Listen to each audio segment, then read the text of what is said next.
Welcome to St. Louis, Missouri, home of the four-day Gateway Cup, one of the legendary races on the American road racing calendar. With a deep history, a rough year this year in 2021 as we celebrate virtually and welcome everyone to the 2021 virtual Gateway Cup presented by Echelon Racing League. Today, the Giro della Montagna. We're going to Benton Park tomorrow, but a big day of racing on tap today. My name is Brad Soner here with Frankie Andreu for another weekend of racing here at the Echelon Racing League as we continue to pivot here in 2021 in a bizarre year where we have filled our year with virtual racing this year. And Frankie, it has been an honor to have you joining us over the last couple weeks of racing here. Before we get to the racing today, Frankie, I want to go back to last week as we had a really exciting finish there, a close one on the line.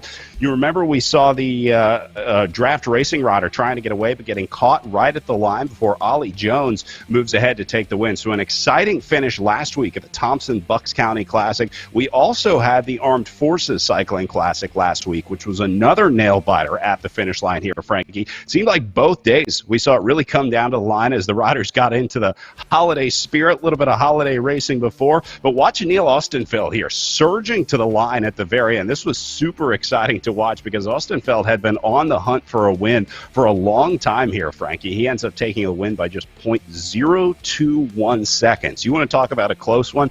And how exciting was it to watch him go to the line? I mean, the guy was ecstatic when he finally hit the line and finally got the win. So it was really exciting watching Neil Austenfeld finally get a win 2 weeks ago, actually, at the Armed Forces Cycling Classic. Yeah, what was exciting is seeing the riders also take a flyer. I mean, some of these guys almost made it to the finish line, but really the key in these two events really came down to the sprint. I mean, timing that sprint, and you saw how close those distances were, 0.021 seconds. I mean, it really comes down to timing it. Austenfeld did an incredible ride, and Ollie Jones, very good rider for him to be able to take that win at Bucks County. But leading into the Gateway Cup with the Giro della Montagna, a little bit different than what we saw at Bucks County or at the Air Force race, as this has a little bit of a steep climb in it. All right, let's take a look at how things turned out after the 2 days of racing last weekend. Ben Thomas widens his lead in the general classification at 132 points. Remember, it's a points-based Omnium series. They race for time on the stage races, and then those are converted to points based on how they place overall. So Thomas trying to hold off Matt Usborne for the Above and Beyond Cancer presented by Bike World team, although Thomas has been super consistent for Team Tour 2000 presented by Callis.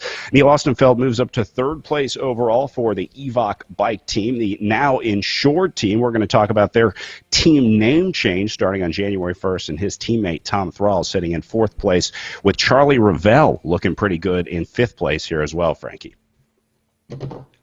Yeah, a very tight competition, and Thomas actually got that point lead because of his finish that he did at Doylestown, finishing second in Doylestown. Austenfeld was kind of off the map there.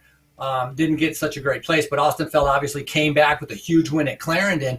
So the point race and that point competition continuing to be a little bit close. But Ben Thomas, as you had mentioned, extremely consistent. After that, the places in second, third, fourth, fifth, all of them very, very close. So today's going to be a good battle for more points.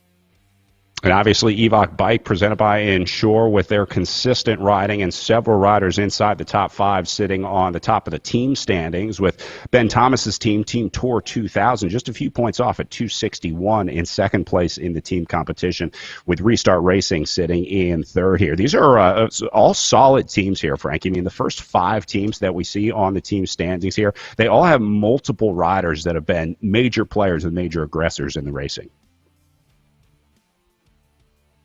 Yeah, and they're recruiting. It's kind of interesting. It's not the riders. Riders are on the team, and they're not always just, they're not there for an entire year. So we've seen EVOC Bike presented by Insure, Team Tour, Restart Racing, Above and Beyond Cancer, Project Echelon. Project Echelon probably more of a steady roster, but the other ones definitely have been looking for the power, looking for the watch from different riders, and that's understandable. It's the winter season. It's the off season. Some guys are training. Some guys aren't. So they're looking for high-end talent, and they're kind of recruiting them and bringing them on each of those individual teams. Well, let's talk about Ben Thomas sitting on top of the leaderboard for Team Tour 2000, another squad that we've seen growing over the last few weeks as they continue to add riders as well. But, Frankie, this guy, it hasn't really been about the wins for Ben Thomas, but the consistency. I mean, not a ton of first places, but really always inside the top 10 just about every day of racing in the Echelon Racing League.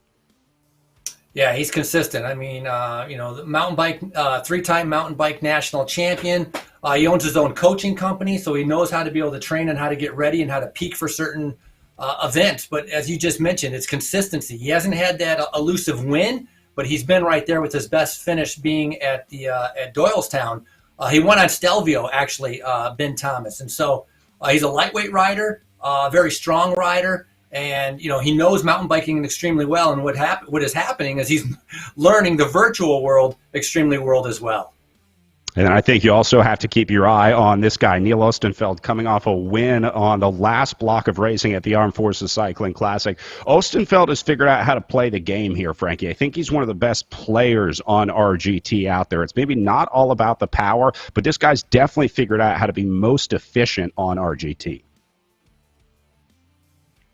Well, Ostenfeld, he started racing back in 2012, and as a lot of cyclists we've seen coming from that running background, he used to be a high school cross-country runner.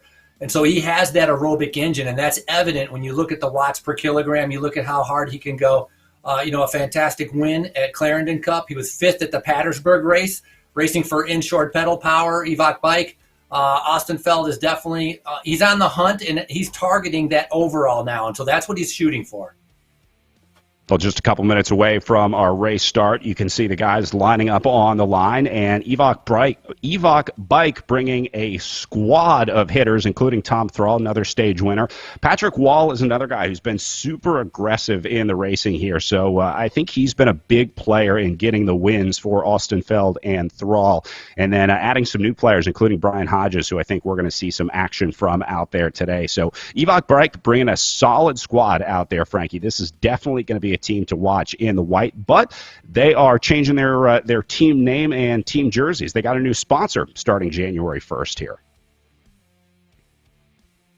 Yeah, brand new sponsor with Inshore Pedal Power over at Evoc Bike. That comes with a new jersey as well. They'll be known as Insured, presented by Pedal Power.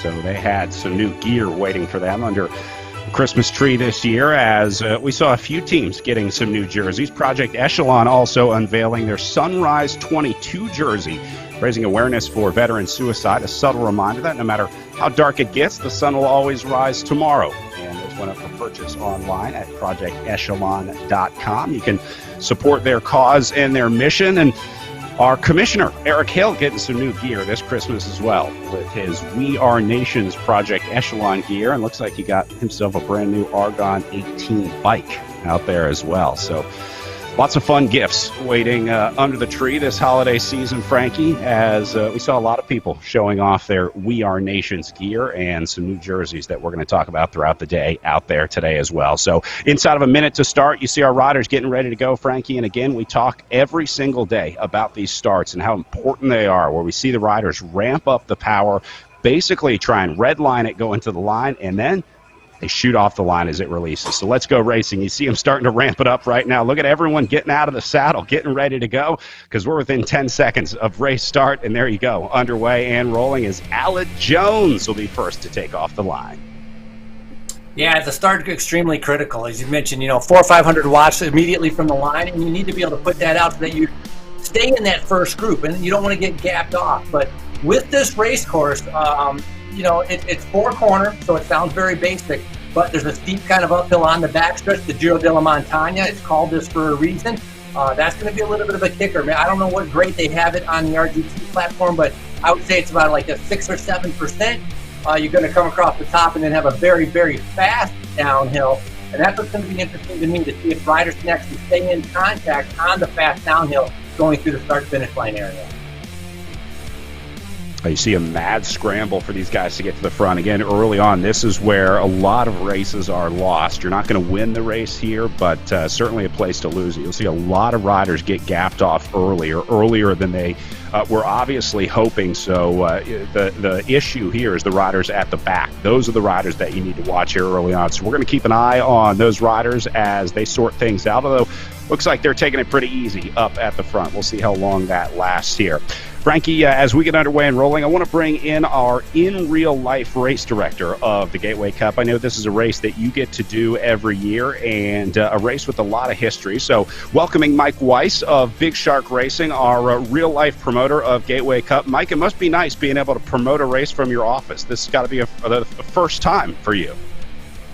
No, I'm extremely excited for this whole project. I think Eric Hill and yourself and Frankie and Project Echelon are maybe taking advantage of what's going on in the world right now, but I think this is going to be something we do hopefully annually. Hey, so Mike, obviously this is a classic race. Every American bike racer, I think at some point has gone through St. Louis for the Gateway Cup. A lot of history in this race, though. I know you took the reins 10, 15 years ago, something like that, but can you just give us a brief overview of Gateway Cup, sort of where it started and how it got to where it is today? Yeah, the race began with the Giro. It started as a singular event, and then it's had numerous locations over its 36 or 37-year history. Various, in St. Louis County, we moved all 4 events into St. Louis City, showcasing 4 unique neighborhoods. So we're starting a French neighborhood, and then we go to like sort of this real Americana neighborhood in Francis Park on Saturday. The Italian Hill neighborhood is one of the last sort of iconic Italian neighborhoods in the country. I mean, it's so tight-knit. When you enter the hill, you're entering Italy, and it's the neighborhood's fantastic. And then we go down by the brewery, Anheuser-Busch Brewery, for our Benton Park race on Labor Day, and we've had that format now for probably about 7 years. It's kind of a keeper at this point. We're seeing some of the classic images from Gateway Cup, including the 7-Eleven jersey, which made an appearance. Frankie, we were trying to figure out who that was. We determined it wasn't you. We're still trying to work out which rider that was, but certainly a lot of history at Gateway Cup. Did we determine if you ever raced Gateway, Frankie? I couldn't remember if I had ever raced Gateway Cup, and so could have been me, maybe not me, but it just goes to show you the quality of the Gateway Cup and the prestige that it has for all those races on that weekend, on Labor Day weekend. It brought out the best teams year in and year out, and it still continues to do so. Mike, you talked about the neighborhood, the community. You call it the Hill, the area. Describe that area for me. For someone that's never been to Gateway, I mean, what is the neighborhood like? What's the area like? Sort of post-World War II, and it's a place in St. Louis where a lot of Italian immigrants settled. So it's got a big history, and part of that European history was bringing a bike race there, and their passion for Gino Bartali and some of the history of European cycling. And the neighborhood it's sort of intact. All of the small businesses there, a lot of small, it's Bertorelli's Knife Shop. It's Joe Barbaglia and Southwest Auto Parts. It's just Mama Campisi's is on the course. It's like these classic St. Louis restaurants on every corner. And, it's the start of the race is at the St. Ambrose Parish, this really old Catholic church in the heart of the neighborhood. And the way the race starts is Father Bomarito walks out, blesses the race, and then it's on. And it's every year you just get that flavor. We got to get a virtual Father Bomarito out here to virtually bless our riders. And then, of course, the Italian flag on the finish line, something that you can't miss when you come to watch the race in person. You see it in all the pictures and videos. The giant Italian flag on the line that I understand stays there year-round. Yeah, I mean, this is one of their biggest neighborhood fundraisers. They take it as an opportunity to just really make it the party. I mean, so it's one of the best days in St. Louis. It's huge. I mean, there's a lot of great bike racing in the United States, and I think the Giro is a pretty uniquely awesome venue. It's most racers' favorite race of the weekend. And Frankie, I know you always talk about this race because it's your favorite lunch of the year. We rate the races that we go to based on the lunch that you get. I have to imagine the Giro della Montagna day has a pretty sweet staff lunch. Yeah, right next to St. Ambrose Church, they have, I just call it the food court, or you can go over there and get, a pasta, a kielbasa, the toasted ravioli, a ton of different options. And right along that start-finish line, as Mike was just saying, there's the Italian coffee shop. You can get some gelato right behind the start-finish line. You can get an espresso just down the road, Italian restaurant at turn number 4, an Italian restaurant down at turn number 1. And so you're surrounded by this community that comes out and just has a great time cheering all the riders on. And they, I have a blast announcing, and the riders definitely love the event. Yeah, let's take a look at this course. It's a pretty straightforward 4-corner course, but a little bit of a hill coming off of the line. Obviously, that's why they call it the Hill neighborhood. There is some elevation gain in the area. It's really just heading into turn 1, Frankie, and then that downhill on the backside. It looks like a pretty fast course. I mean, the racing seems like it would be pretty intense, especially on the backside coming out of turn 2. Yeah, coming out of turn 2 is where the hill starts to gradually go up. And like I said, in real life, it's probably a 6-7% grade where it goes up to turn number 3. So you have to fight for position. You need to be in a good position because between turns 3 and 4, it's very short. And then you fly a very fast downhill sprint also, which is something to keep in mind for these riders, having to start their sprint a little bit earlier because it's going to be a downhill sprint leading in towards the start-finish line. But simple 4-corner crit, but at the same time, complicated because of the hill. And obviously plenty of opportunities to enjoy the race both before and after. One of, I think, the few races in America where we see riders hang out for the rest of the day. I think a lot of times you're anxious and eager to get back to the hotel or back to host housing and get your feet up and get some rest, but everyone always seems to hang out at Gateway Cup and enjoy the racing and enjoy the neighborhood. One of the fun parts about the racing there. All right, checking back in with our field, Frankie. Still nobody getting away. These guys still all together at 43 kilometers to go. Haven't seen the split, and actually a pretty large group. I'm pretty impressed by how many riders have been able to stay in this group. Frankie, it really seems like the riders in the Echelon Racing League are getting better and better at playing the game, at understanding the RGT platform and really understanding how to best utilize their power on the platform, because there are some unique parts of the game that we've been discovering. The drafting is important, the teamwork is important, how you ride through the corners is important, and so it seems like a lot of these riders have just a few races under their belt on the RGT platform, but they're learning very, very quickly. Yeah, it is a little bit of a learning curve, and it's the cornering that I think is the biggest part for trying to adapt and figure out the platform, which they have been able to figure out, and how when you're flying into a turn, it automatically decreases your speed so you can get a little bit of recovery, and then you have to be careful on increasing that power and kicking it out of the turn, but not too much to where you're wasting a lot of energy coming all the way up to the front. But otherwise, a lot of the other parts are similar to other virtual platforms where you're just putting out that big power.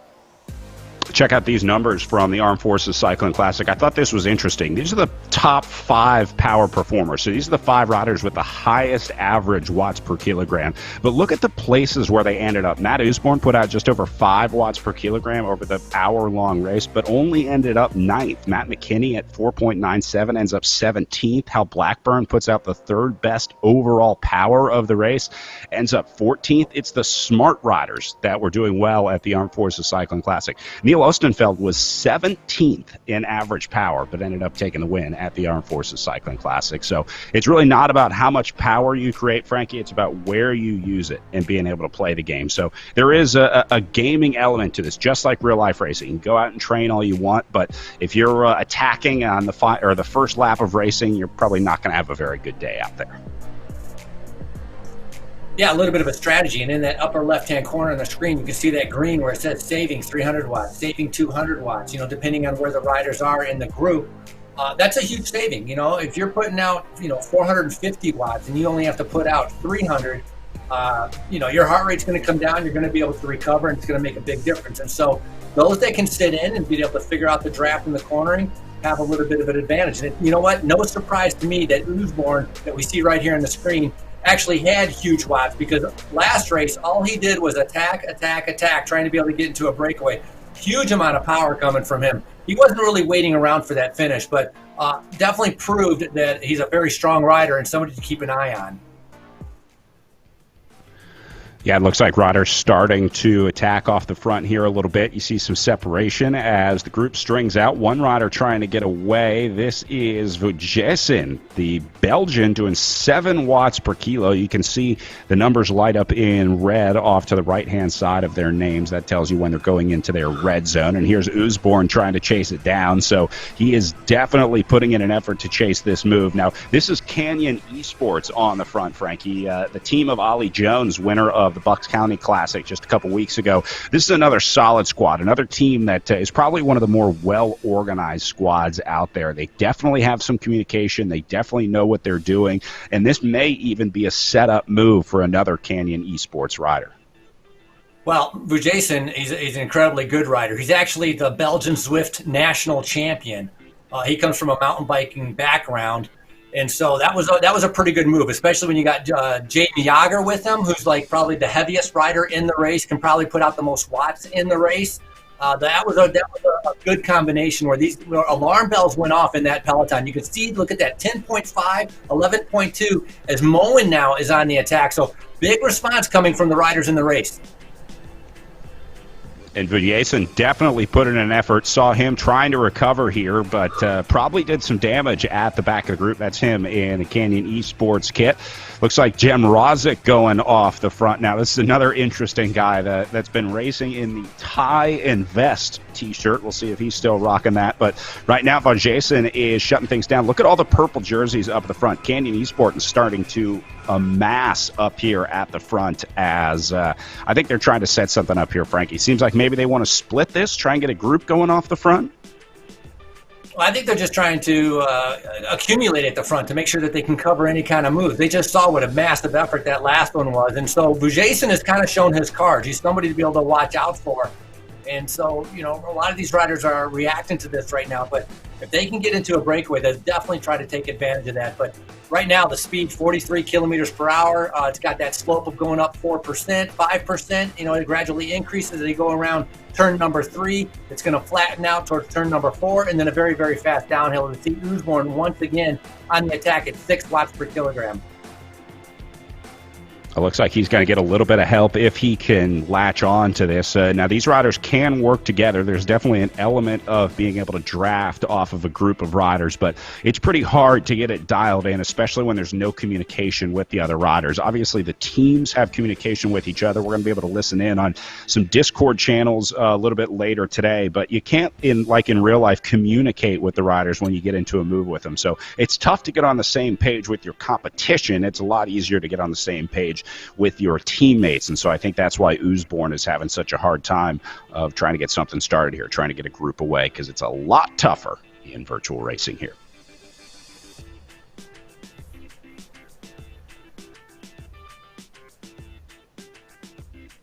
Don't forget, we race all of our Echelon Racing League courses in the Amateur League, as we'll be heading to the Redlands Classic out in Redlands, California, the next stop on the Echelon Racing League. Amateur is going to get a chance to race it January 16th. You can register for one of the 4 categories for men and women at echelonracingleague.com. Just click on races up at the top. A lot of fun, free to enter, and the RGT platform is also free to download and ride on. So be sure to join us for the Echelon Racing League Amateur Series, as we got a few more stops left on the series as we continue our march across the country of some of our favorite American road and criterium races. Well, look at this selection. Riders continuing to fall off the back as the inevitable happening here. It's going down to right around 20 riders, as has been the story for most of these Echelon Racing League days. So, Frankie, meet the new bosses, same as the old bosses. It's the big teams coming to the front, putting the pressure on, and spitting a lot of guys out of the back of this group. Yeah, look at the gaps that are opening up. This drone footage is nice, being able to see some of these riders definitely suffering. One thing to keep in mind, on the bike reg, almost 70 riders registered and started the event. This is down to probably a group of 30, so very, very fast, 54 kilometers per hour right now as they're on that downhill part, but still only 15 minutes of racing. We still have a long ways to go, and it's just one attack after another attack, as Blodgett was on the front right there at a 5.6 as Usborn is coming over the top at 8.1 watts per kilogram. So guys are definitely look at the chase group right behind, and that's where it's critical, as Brad, you well know. If you don't get on immediately, you're never getting on. Yeah, we talked about the different power zones. You can see the zone that the riders are in based on the color bar to the very left of the screen. There's just a tiny little line to the left of the number that tells you what zone relative to their FTP that they are in. You also see the scale up there at the top left of your screen. But it's always interesting to watch the guys at the back, the ones that are about to get dropped, because they always have to put in the biggest effort in the race. It goes back to what we talked about earlier, Frankie. You can put out all the watts in the world, but if you're not using them at the right time, you can't stay in the group and you're not riding efficiently. Not going to do you any good. So you can come out here and do 20 watts per kilogram all day long, but, well, actually that would probably be enough if you weren't in the group. That was maybe a little bit too much of an exaggeration, but you get the point. You got to be smart in racing on RGT. Yeah, Canyon Esports all over the front with those purple and blue jerseys. Kaminsky, rider from Poland, racing for Canyon Esports, has come up to the front, kind of patrolling things, making sure that nothing gets away.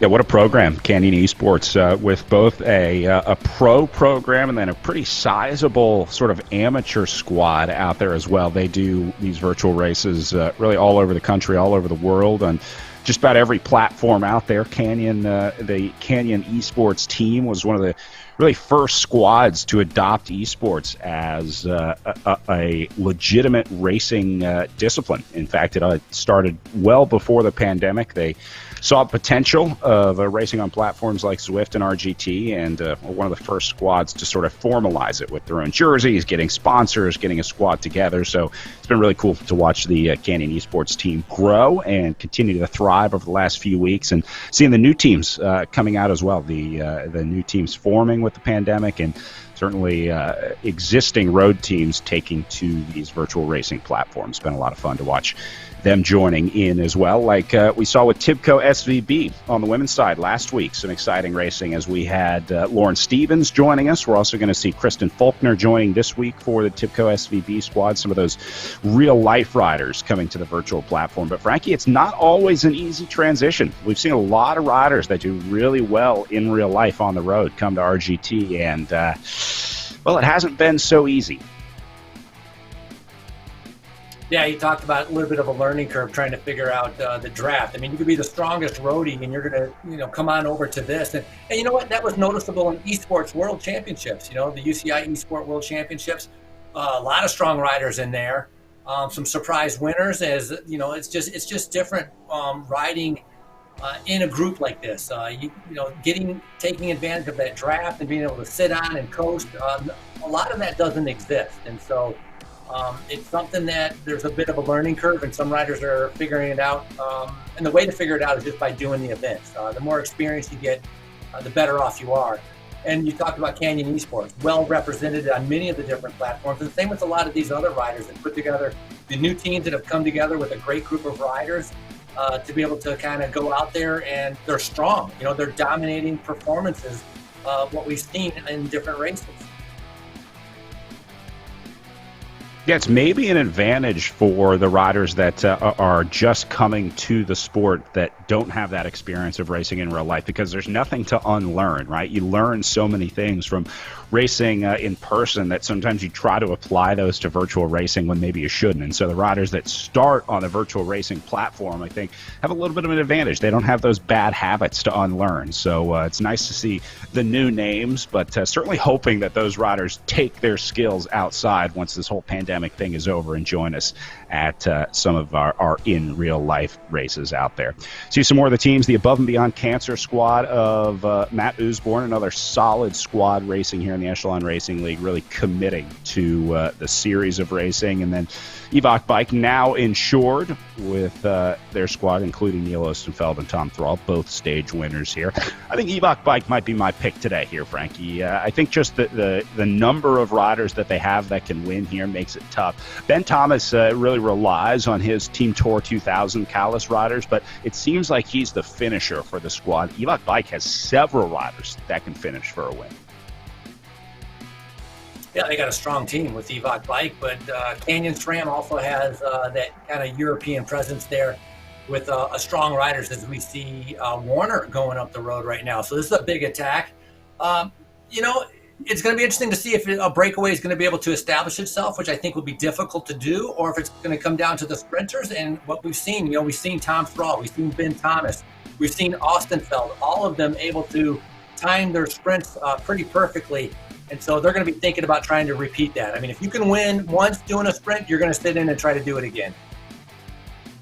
Yeah, if it ain't broke, don't fix it, right? One of the oldest adages in the world. I think you're right. Evoc Bike might as well just keep trying to do what they have been doing best. Team Tour 2000, you see their roster with, I think, 4 riders starting. There's a minimum of 4 riders that have to race. They can race up to 6 riders from their roster each day, and I think they have 12 riders total on the roster that they're allowed to choose in between events. So not all riders will race every race of the Echelon Racing League, but the guys that are in the GC hunt, they will. Those will be the names that you see over and over every week. Obviously, they want to make sure that they're maximizing their chance of getting points out there. So the GC riders will sort of try to make sure that they're racing every day. Nice to see the Gateway Devo cycling team in here as well. Frankie, this is a squad we see all over the country, one of the premier Devo teams in the country, and nice to see them participating in our virtual Gateway Cup here as well.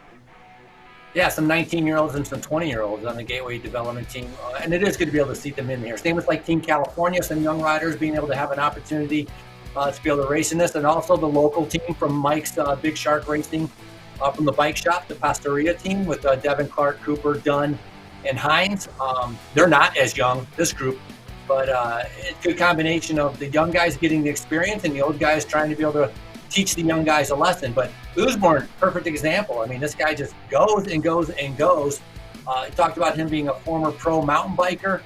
I think in 2019, he won the Major Taylor Criterion. And so, he's good out on the road in real life, and he's really proving himself to be a formidable opponent here in the virtual life. Certainly not afraid of attacking, that's for sure. Usborne is a guy that's not afraid of being out there by himself. He's not afraid of trying to start something. You'll see him solo a lot, I think, throughout the next couple days of racing here at the Gateway Cup. Just seems to be the way that he rides. He doesn't like to be content. He's never complacent in the group. If things get easy, Usborne always seems to be the one that says, hey, let's go. Let's try and up the tempo here. So we'll be keeping an eye on him for the Above and Beyond Cancer team throughout the day. Zach Nair making his way up to the front. This is one of the Project Echelon riders. Nair was actually the director at the Esports World Championships for Team USA. I think he was one of our assistant director sportifs for Team USA. As we take a look up above of the group, Frankie, this is a tiny, tiny group. That can't be more than 20 riders. No, small group. And Vujasan, again, on the front, the Belgian Zwift national champion coming back up to the front, racing for Canyon Esports. So he's patrolling, making sure that things aren't going to get away from him. Thrall, also the winner of all 3 stages of Tour de Gila, kind of following those moves. And so, 24 minutes in, I'm going to say, we need to get another 10 or 15 minutes. We need to kind of get to that 45-minute mark where I think we're going to see a few more riders end up dropping off the pace. It's been a fast race. There's a lot of power going out. And what happens is you just gradually just kind of wear down. As it looks like they're about to lap a big group of riders. Look at this Project Echelon, almost like a group attack. These guys might have all got on Discord and started talking with each other, but this really looks like a concentrated, focused effort right now. Yeah, actually, we're going to see if we can listen in to the Project Echelon Discord here and see if we can pick up any chatter from these guys, because you're right, it looked like they had something in mind as they put those guys up at the front. Let's listen in for just a minute here.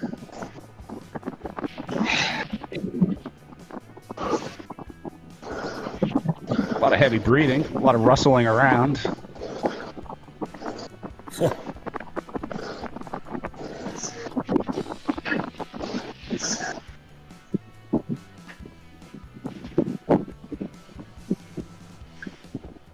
we're going to keep this up. We'll see if we can hear any conversation from this Project Echelon Discord here, because I do want to hear what the conversation is like, Frankie, and how much these guys really can work together. It's got to be tough to organize it on the platform like this, but I know that they have been trying. Meanwhile, here's Charlie Velez up on the front for Canyon Sports. This is another stage winner. Here's some conversation there on the Project Echelon Discord about what to do about Velez up here on the front. Let's take a listen here real quick.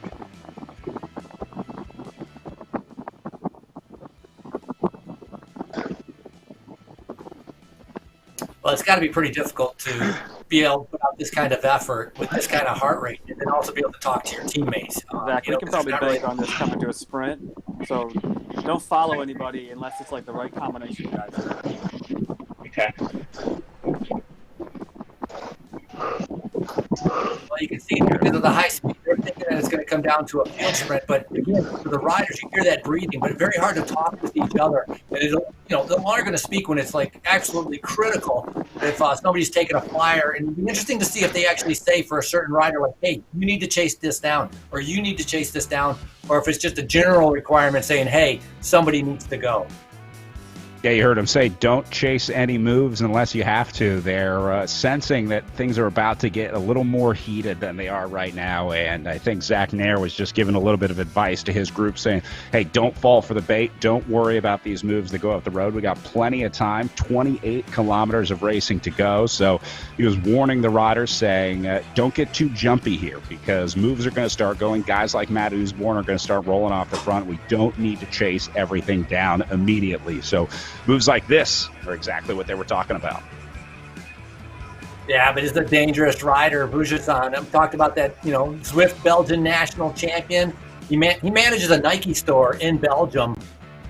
He speaks 3 languages also, and so he's comfortable racing in the virtual world with his experience from Canyon Esports and from Zwift racing, but also comfortable at racing in real life. And so he's a dangerous one to watch out for. But now, kind of switch as Jamerzik has come over the top and decided to go on the front from Project Echelon. So this is a good move by them. Nice move by this team. Jim Rozic going solo off the front here as Jaden Yeager is going to take up chasing efforts back in the field. Again, another bold move here, the solo move off the front for Jim Rozic, hoping he can bring maybe a few riders with him, but certainly going to be tough to do this one alone.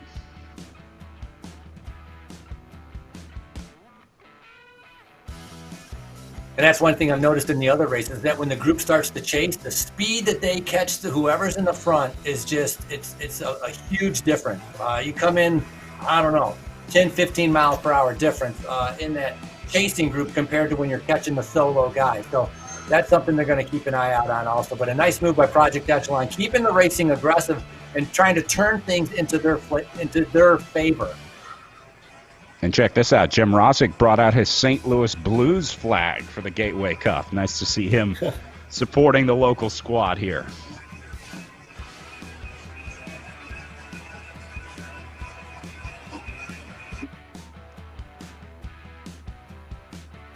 All right, back up the front, Ben Thomas making his appearance for the first time. Now, Thomas wears a different jersey in the game than his Team Tour 2000 teammates because he has a series leaders jersey on. It's kind of pinkish, purplish. I'll try and find him in here. Now, that's a Canyon SRAM jersey, but that's Thomas right behind. He's in basically second position right now, right behind that guy in the red with the orange helmet. So keep an eye out for Ben Thomas. Again, not wearing the Team Tour 2000 Callis jersey because he is in the series leaders jersey of the Echelon Racing League.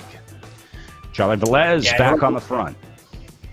I was going to say whoever wins today gets 30 points. And so Thomas actually has a little bit of a cushion because he's leading that overall points to year. He's with 132 points, and Usborne is in second at 97.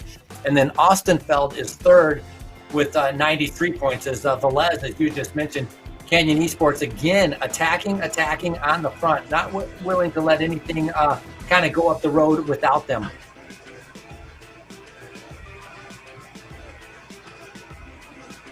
Yeah, these guys definitely getting the award for most aggressive riders of the day so far, as Canyon Esports have definitely been the protagonists of the story out there today.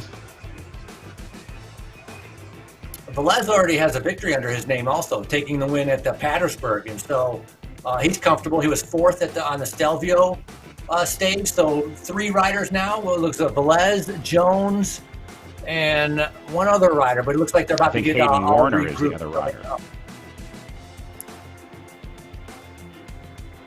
So this is just after the downhill, the fast downhill coming through the start-finish line as they get ready to head towards turn number 1.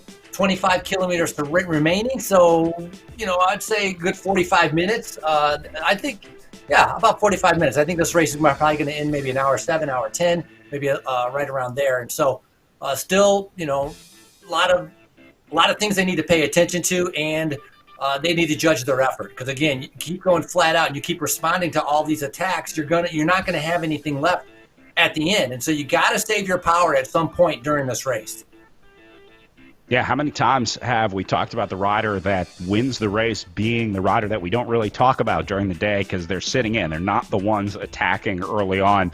Ben Thomas is a great example of a rider like that. You're really not seeing Thomas up at the front a whole lot today. Neil Ostenfeld is another one, a sleeper early on, but he'll make his way up to the front if he's still in this group. Still have to take inventory of everybody in here, but I think the smartest riders and the guys that you see winning today are probably not the names that you see at the top of this leaderboard for the majority of the day out there.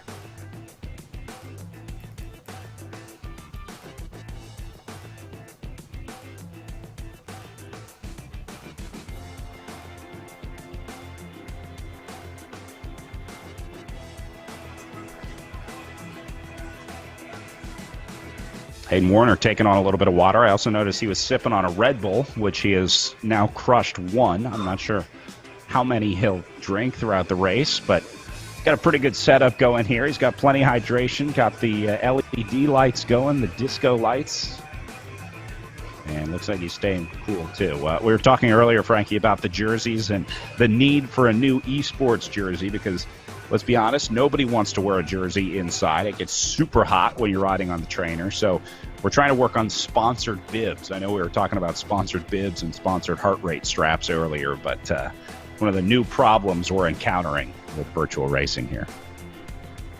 Yeah, I think the sponsors, got to get some graphics on the bib straps, and it is a problem because overheating is a big problem, and that's why everybody has their shirts off, jerseys off, they have the fans on, or amazing how many people we saw riding in the colder temperatures when they were riding outside in their garage or out on the balcony in order to be able to keep cool. Ben Thomas, your current overall series leader now, coming up to the front. Alec Jones following right there. So group gradually, it takes a little bit of time, but it seems like every 5 or 6 laps, there's one more rider off the back. And so this group's dwindling down now to maybe 20, 25 riders. Yeah, look at Thrall in the red zone at the back trying to cover that gap and get back in there, get back into the group, and then as soon as you get to the front, you got to let off the gas. There's also an art of chasing back on, too. You don't want to overcompensate and sort of oversurge when you get up to the front. Here's Bowen making an appearance for the first time up on the front, trying to lift the tempo here. I should say keep it lifted because look how many riders are in the red zone here. They are going deep here, Frankie. This is a sustained, long effort on the front. Big effort from these front 4 riders.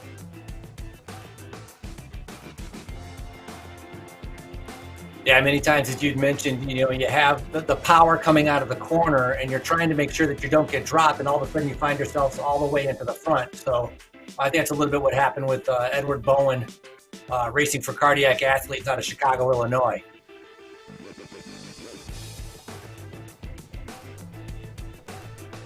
Look at the split here as Moen tries to close the gap, bringing one of the Evoc bike riders up with him. Nice little show of teamwork there. And then see if he's going to let off the gas or keep pushing here, keep going. Seeing a lot of riders, Frankie, on the Zoom camera starting to hydrate and eat as we get down to it. 21.7 kilometers of racing to go. Important for these riders to keep the calories flowing and keep drinking, keep eating, and keep drinking, especially on the trainer. A lot of these riders sweat so much indoors that you really have to focus on replenishing the food and water out there. And as a lot of riders have told us, it is really tough to eat on the bike. I know you come across that in real life, Frankie, where you're climbing a hill, you're deep in the box, you don't really want to eat, but you know you have to because you don't want want to bonk.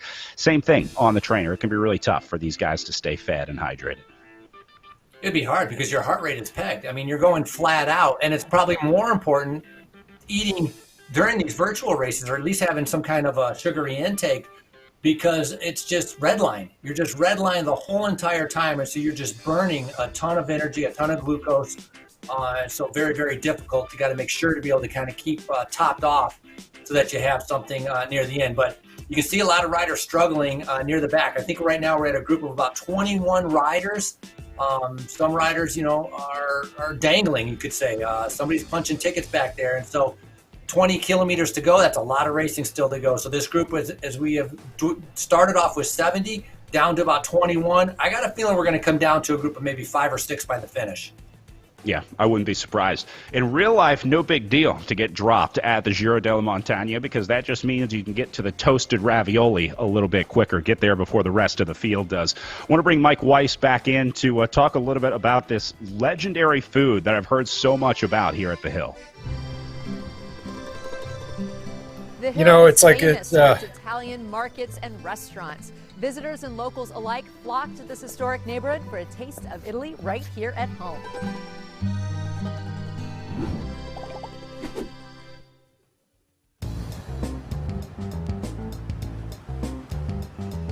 The Hill is the Italian section in St. Louis. It's physically, geographically on a hill. And it's always been a great little neighborhood. And through the years, we've held our own here. And it's still a great neighborhood. When the Hill got famous, or it really gained popularity, everybody wanted to be on the Hill. We had guys way down Southampton, I'm on the Hill, that kind of thing. It's kind of like an icon now, for St. Louis.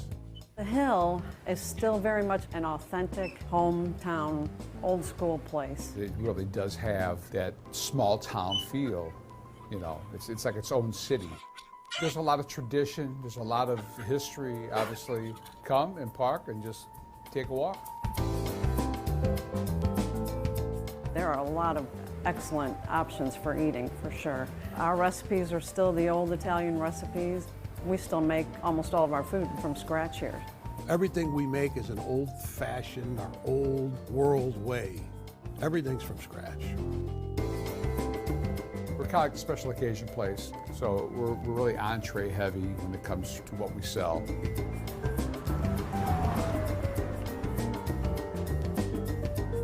There's some great restaurants. Church and stores and parks.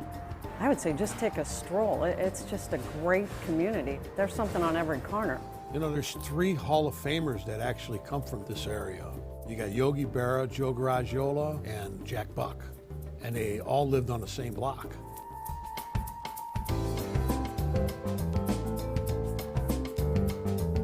For out-of-towners, I would say don't miss the Hill. I mean, the Hill is just really a unique neighborhood. It's kind of a throwback.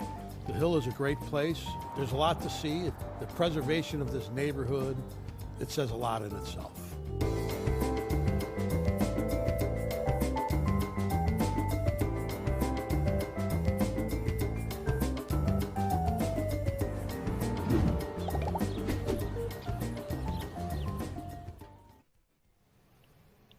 I don't know how you could possibly race your bike with that much food around.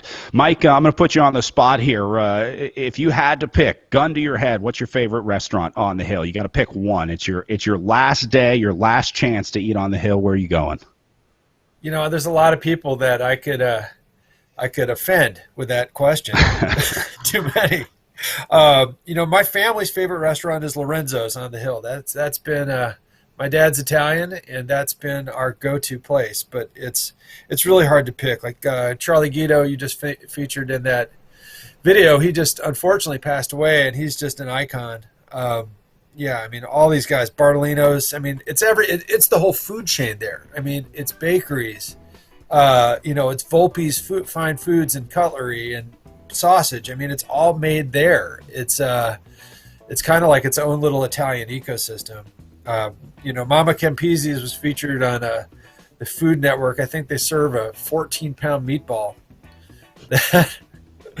I'm not sure if you can handle that, but it's yeah, it's just amazing. It'd be good for a team too. And I was going to say, I always hear about the toasted ravioli from the church on the course as well. Yeah, they have their own special entree for the hill. It's I think it will kill you if you have more than two. It's called the dogaloni, and it's a deep fried salsiccia on a stick. And it's I think a guy owns an auto parts store there, Joe Barbalia at Southwest Auto Parts. It was his idea, and you can always go there and get a dogaloni. The salsiccia is great, and of course toasted rav is claimed to originate on the Italian Hill neighborhood. I'm adding the dogaloni to my list of things to do before I die. Mike, thank you so much, and go ahead and start making reservations for us for 2021. I want to make sure we get a good table for Gateway Cup this year.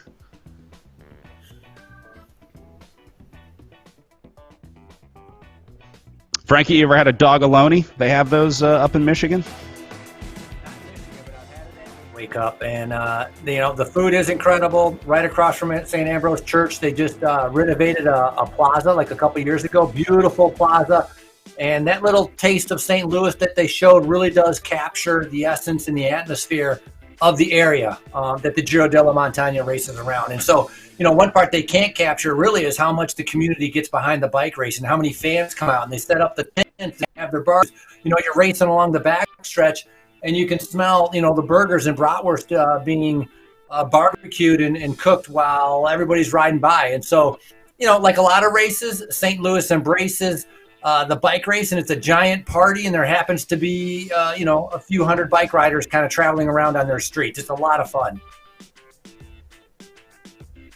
One of the classic neighborhood events of St. Louis. Meanwhile, watching some guys rolling off the front here. This is Warner and Hardin that we're trying to split earlier. While we were in that food package, we did see a small break of 3 going. They were chased down pretty quickly because guys like Charlie Velez getting up to the front and shutting down just about every move that goes. So it's been tough for these guys trying to get away. Checking in on some of our social media channels. John Hamblin saying Zach Nair for the win. We saw and heard Zach communicating on the Project Echelon Discord earlier. Be sure to let us know in the chat.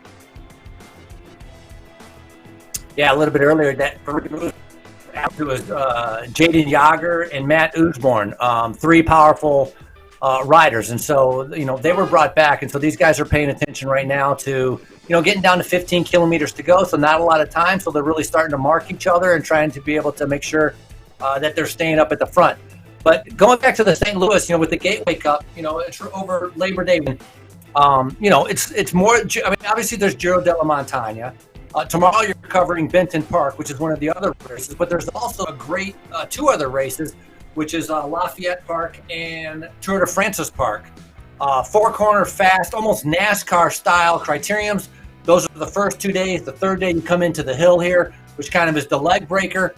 And then the final day, which is Benton Park, which RGT will be covering tomorrow, is a very technical course. Arguably, you could almost say it's the hardest of the courses because of how many turns are involved in it. But it's 4 days of great races, and every kind of park, every community kind of has its own atmosphere, pretty much its own atmosphere of how it's like to be there and what it's like to race there.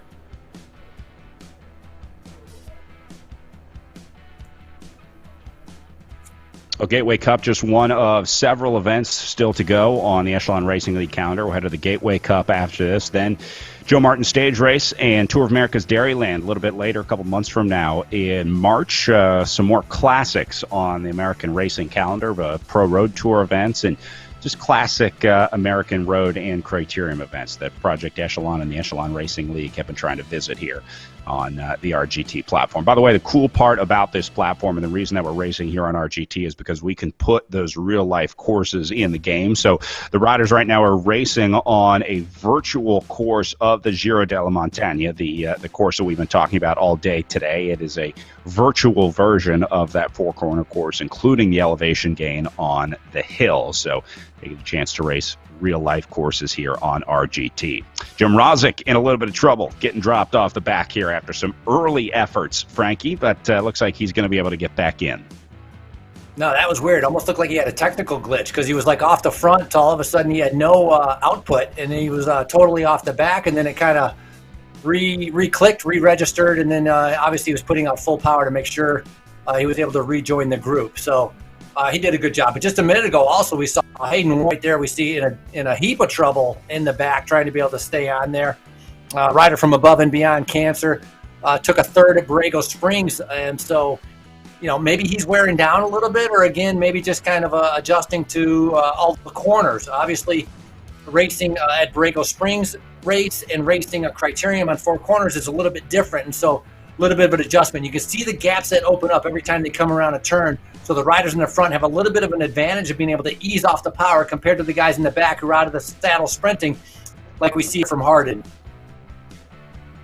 Well, some folks commenting on what we called a flat course. It's relatively flat, I should say, compared to some of the other courses that we've done here on RGT, as we did real roads courses like the Stelvio earlier in the series. But, yeah, the hill in this one is no joke. They're definitely going to be feeling it at this point in the race. Frankie, they're going to be looking at 5 laps to go when they hit the line next time here at just over 12K to go. So getting down to it and starting to get down to that time where if you're not a good sprinter in this race, you have to try to make your split. You have to try to get away soon if you don't want to take this one down to the line with 5 laps to go.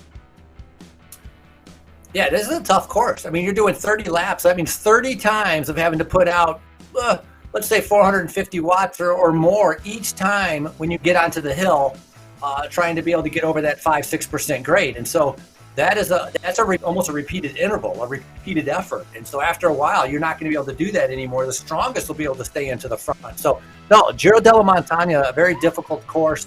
It's a tough one. And as we said, some guys, if they don't want down to a sprint and they have to take into account turns 3 and 4, it's a little bit flat, and it's a downhill sprint. So it's going to be a little bit different of when they time their sprint to be able to cross that finish line. All right, so there you go. Lap counter showing up at 5 to go as the riders go under the banner.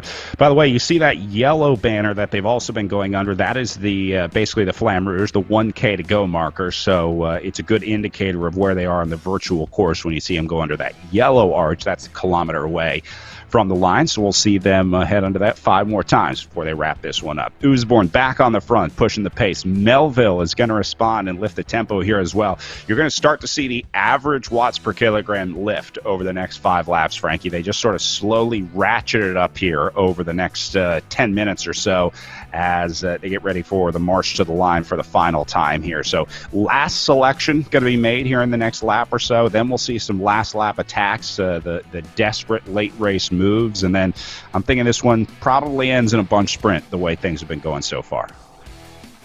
Yeah, it'll be interesting. You got to watch, as you mentioned, Brad, the kind of the power colors on the left-hand side, those oranges and blues, and who's going to be in the red is Moen now just went into the red. Immediate reaction from Velez and Jager and Usborne. Usborne, look at that, 14 watts per kilogram.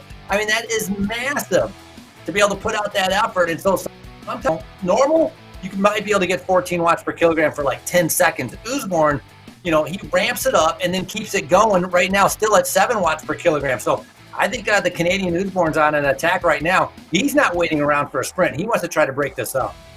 Yeah, this guy's ridiculous. A natural talent when it comes to wattage for the Above and Beyond Cancer presented by Bike World team.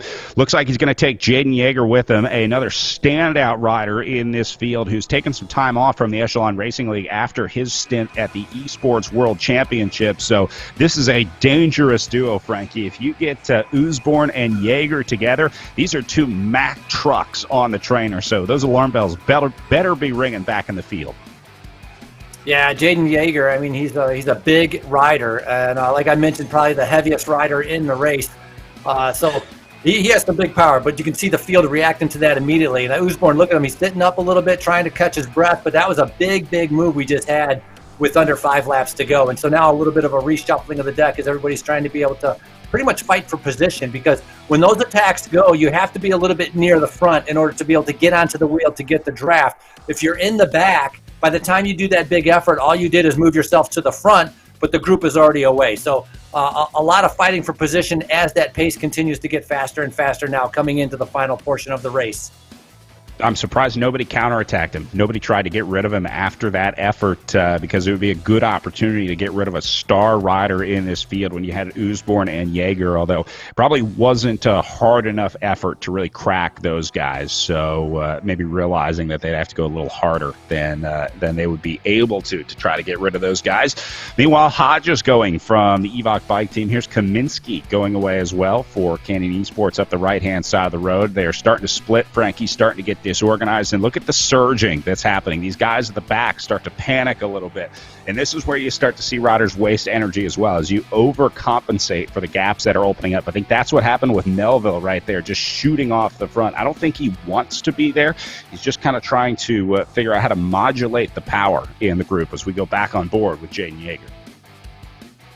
Jaden Yeager, Restart Racing, and he's the one in the green jersey right there. He's been in 2 breakaways that hasn't really succeeded. We've talked about him riding Esport Worlds. And going back, he was 2017 Masters Criterium National Champion. He's out of Dickerson, North Dakota. Grew up doing a lot of fishing. And so, he's hung up the fishing poles for the bike wheels, and it's proven to be very successful for him.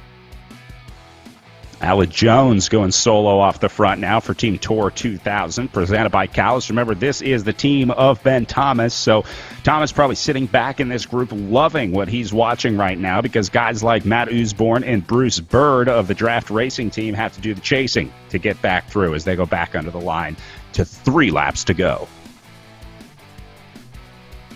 Yeah, if we remember Bucks County, it was Ruderham who did that flyer, I believe, who got caught. It looked like maybe 5 meters from the finish, but the group came up so fast. But there were definitely, in each of the races, and the women's races also, riders coming in with about a K and a half. They look for a lull and they launch and they try to take a flyer to be able to hold everybody off. It'll be interesting to see which riders or which teams might be thinking about trying to do that leading into the finish of the Giro della Montagna. Yeah, this is where strength in numbers comes in handy. This is where you need a strong team behind you, and where I'm sure some teams are wishing they had started all 6 riders that they're allowed on the roster instead of going with the minimum 4 riders, because times like this are where you can really use them. A few looks around at the group over here at the front of the field as they go back under the 1K to go banner, where they're going to see 2 laps to go next time through. Yeah, and this is kind of where it gets a little bit more difficult.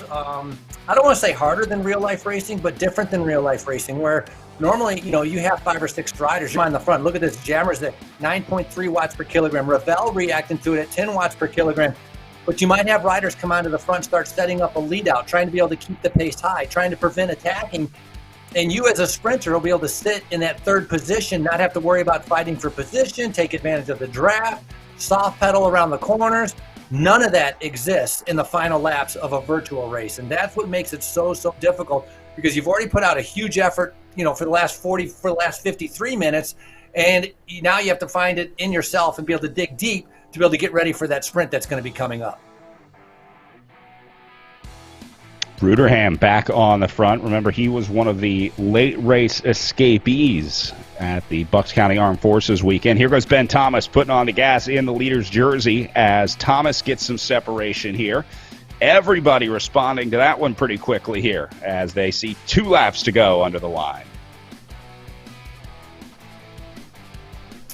Coming up on just under an hour of racing, 6.6 kilometers left to go. So they're going to go around, this would be considered turn number 1. They'll hit around turn number 2, and then they're going to have the uphill. And in their head, they're knowing if there's 2 laps to go, that means they only got to hit up this climb 2 more times. And so this could be a critical one for somebody who wants to be able to take a 1-lap flyer. But obviously the last time up the climb, really going to have to be able to go into the climb in the front and in a good position. And you can see that little bubble forming in the front of everybody wanting to be in the same spot, which is to not lose out when somebody attacks. All right, so coming up on 6K to go here as Bird moves his way up to the front. They might have 1 more lap here, Frankie. I think we might have got the count wrong because 6K, I think, would be 3 laps, maybe 4. I'm going to get to the bottom of that. We'll get some confirmation here. But we do know 6K up at the front as Charlie Velez in the pink and purple jersey of Canyon Esports hits it again. I'm surprised nobody's gotten dropped out of this group here, Frankie, in the last 6K. I'm surprised the overall pace hasn't claimed more victims, because there's a lot of guys right now that are just on the rivet. They definitely don't have an attack left in their legs. And if someone could just keep the gas on the front for a while, I would guess they'd be able to split 5, 6, maybe 7 riders out of the back of this group.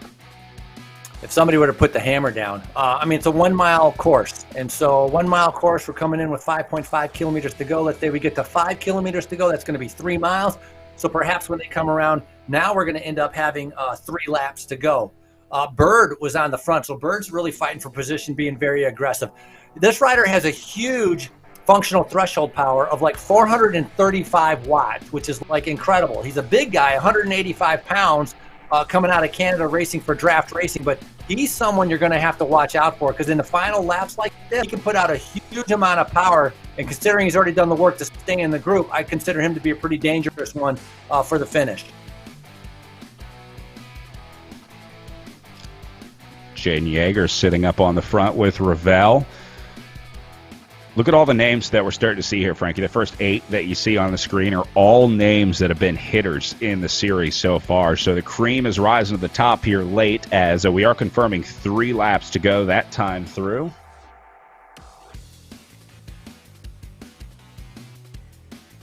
I don't know if anyone's going to take a flyer here. The speed is high. I mean, 46 kilometers per hour, but we're talking about, Usborne we know is in this group, right? Ben Thomas is in this group. So these are our 2 overall race leaders racing for points, trying to get points. One rider, which last time we didn't really see, and I'm not even sure if he's in here, but Austenfeld, which we had talked about before, Brad. I'm not sure if he's in this group. We'll try and locate Neil Austenfeld in here, winner of the Armed Forces Cycling Classic. He'll be in the white Evoc bike kit. That might be him moving up here. Although Hodges is also in this group. Here goes Usborne again off the front. This guy just cannot get enough. He eats Watts for breakfast as Usborne attacks again at 2.5 laps to go. I think he's comfortable. He's a former pro mountain biker, and so he's used to like kind of putting out an effort and kind of sustaining it, getting over the climbs, just kind of full throttle.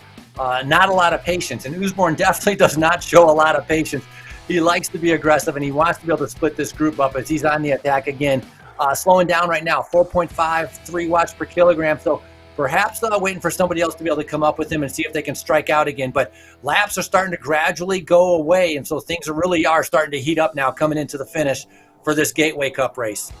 I love the way that Usborne is riding here. I mean, this is a style of riding that 9 times out of 10 you're going to get caught, you're going to blow up before you hit the finish, hit the line. But that 1 out of 10 where you get the win makes it all worth it. It makes it so special. So got to give Usborne credit for his riding style here. He's willing to take the gamble. He's willing to make the moves and willing to take the risk. It hasn't paid off yet with a stage win, but I would not be surprised if it does at some point before the end of the season here.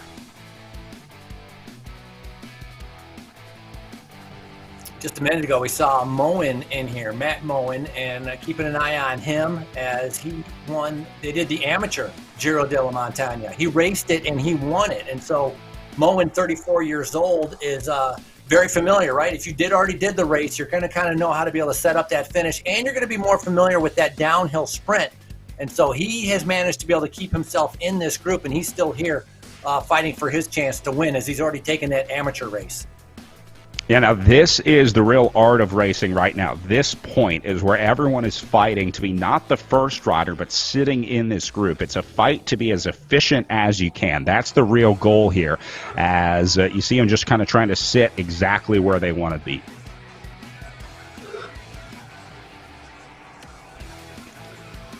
So Frankie coming up on 1 lap to go. I think they should be getting 1 on the counter next time they go through. One of the great feelings in bike racing, both as a spectator and as a rider. When you hit the line, you hear that bell, you hear the crowd roaring as you go through the line.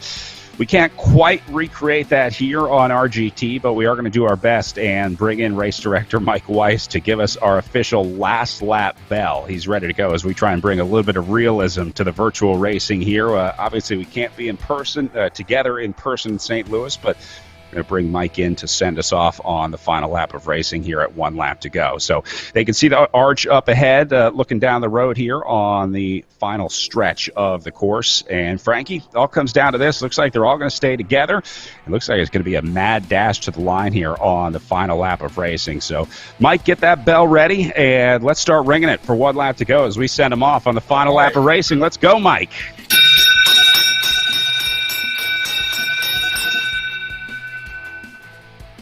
I love it. That is a quality bell. They do not mess around over at Big Shark Racing, Frankie. Yeah, that's a real lap bell, not one of the rinky-dink bells. And so, no, Big Shark knows how to do it right, and they do a fantastic job with the 4 days of racing. But we're in the final lap right now, and so it is crunch time as these guys are trying to set up. Sure, they're in the front before they hit the hill. 6% grade, hitting them 30 times, and it's the last time. They got to be able to get over the top of this to keep themselves in contention for the sprint. And you can see everybody's fighting to be able to be in the front.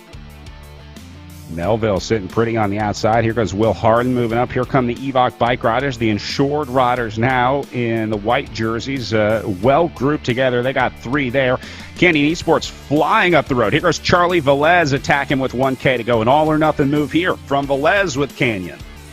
Wow, look at Velez and someone going right over the top of him. Canyon Esports on the attack. They decided to strike out. Huge watts per kilogram. Kaminsky, the rider from Poland, 10.8 watts per kilogram.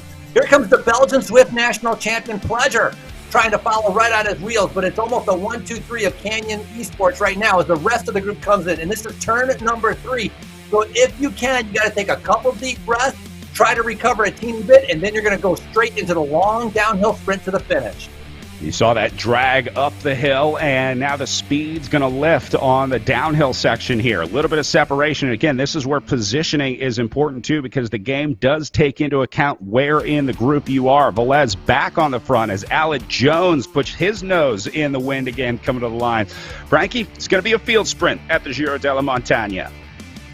Yeah, coming down to about 25 meters to go, and it's going to be coming down to a bike throw if they had it, and it looks like Moen taking the win.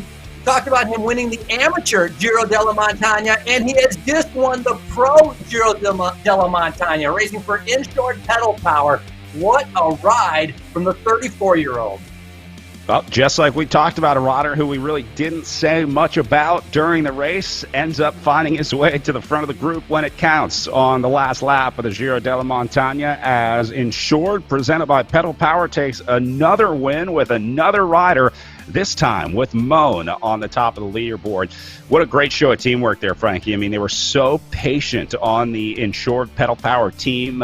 Didn't fall for those early Matt Usborne attacks, just sitting in, biding their time. And in the end, it pays off. Some tactical racing from Insured Pedal Power today. Yeah, tactical racing, and it worked out really good. But also the experience. We talked about being comfortable with the platform, and really Matthew Moen, by racing the last weekend in the race, he knew the course, he knew how to handle the corners, and man, did it pay off for him. Unbelievable. But also congratulations to Bowen in second. Hardin did a great ride. The young 22-year-old putting in a good ride, racing for Draft Racing, rounding out that podium in third.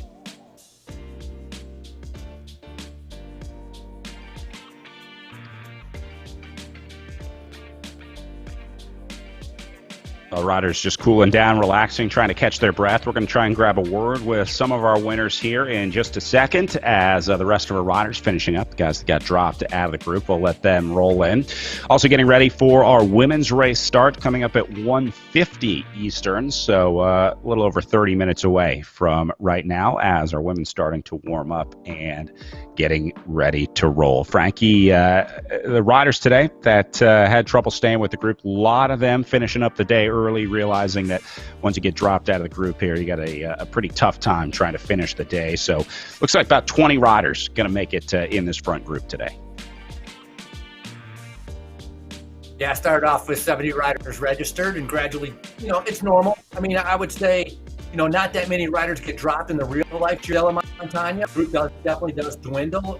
Breakaways sometimes form and get caught. And it's exactly what happened in today's race. But coming down to really, and as you had mentioned, an elite group of riders, the same names we've seen race in and race out, coming to the front. I mean, once these guys are fit and they're strong, they're able to repeat the results kind of week and that's exactly what we're seeing by the same riders. And so it's a strong 20-man group. And so, but we have had different winners, which has been exciting to see. It's not been the same rider winning over and over like we have seen on the women's side.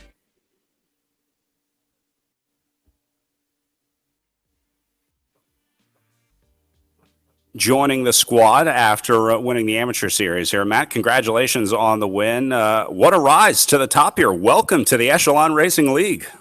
Thank you. So tell me about your experience with this course. I understand you race the amateur series, got a little bit of preview of the course. Did that help today?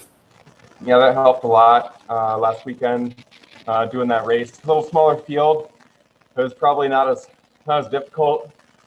Today was a lot harder. But yeah, it helped a little bit. Pretty simple 4-corner crit. But yeah, there's a lot to get used to on the platform. I like it a lot. Hey, what about racing with a squad? Has there been a learning curve to racing as a group with the Evoc bike, now insured pedal power squad? Oh man, those guys are great. It's really teamwork on and off the bike, just helping out with strategies, tips, and tricks.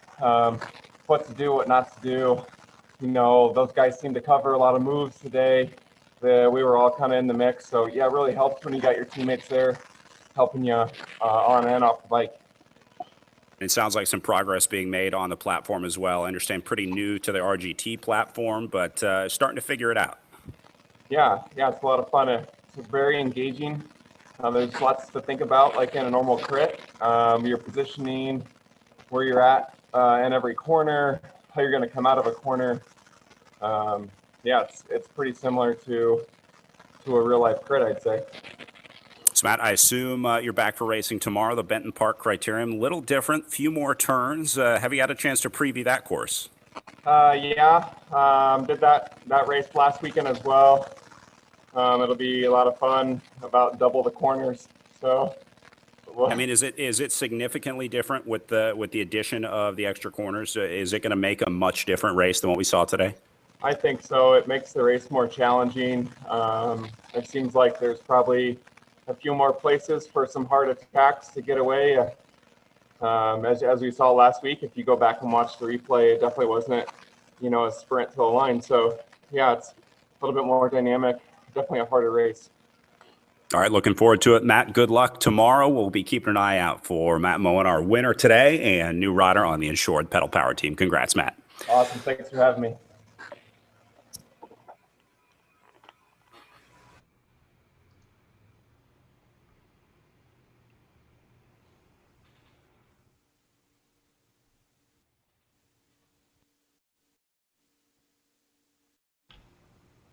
Well, Frankie, there you go. Matt Moen on the top of the leaderboard doing 3.7 watts per kilo out there today. Ned Bowen ends up second with 4.2, and then Will Harden with 3.94. This is what we were talking about earlier with the efficiency of riding. You can see that it's not necessarily the rider that did the best watts per kilogram that ends up at the top of the leaderboard. Yeah, smart riders sitting in, taking advantage of the draft, and Matt Moen with that experience from doing the amateur Giro della Montagna, it worked out for him. And it's amazing, how it was a lot harder, but yet he didn't really look that flush in the face or that red in the face. It looked like he has quick recovery and obviously super fit in order to be able to take the win. Ned Bowen from Cardiac Athletes, a great ride also. And, obviously you can see from the times, really it comes down to timing. It was a very fast and quick sprint, and it just comes down to who kind of strikes out first and who has the legs to be able to put out, 10 watts per kilogram in those final 150 meters after an hour of racing. All right, well, as we get ready for our pro women's race again coming up at 1:50 Eastern time this afternoon, we're going to take a short break. Before we do, taking a look at some of our favorite pictures over the years at Gateway Cup and remembering the times that we could be together and enjoy it. Can't wait to get back to it in real life in 2021. We'll be right back after this break.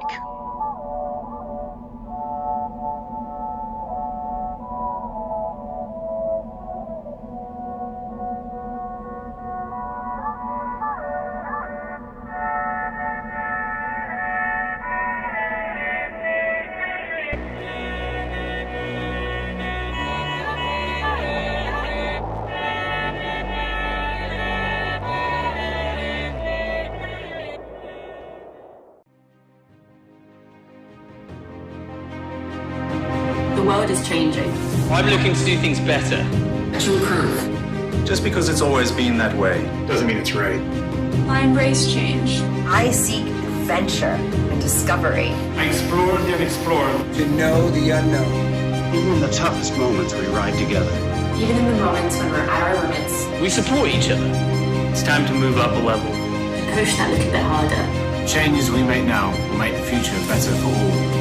The efforts we put in today will pay dividends tomorrow. We all have the power to up the game.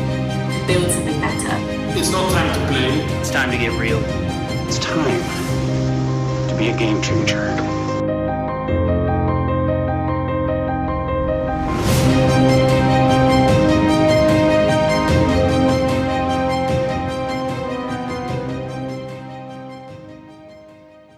As an athlete, getting marginally better is one thing. Getting exponentially better puts you in a whole new ballgame.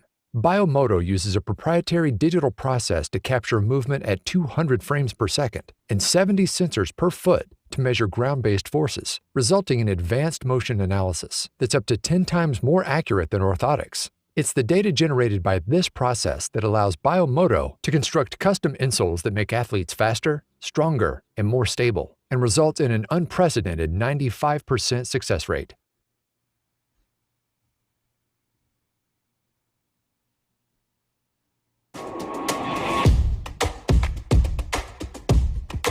Normatec recovery systems give you a high-tech compression massage for warm-up pre-workout and recovery post-workout.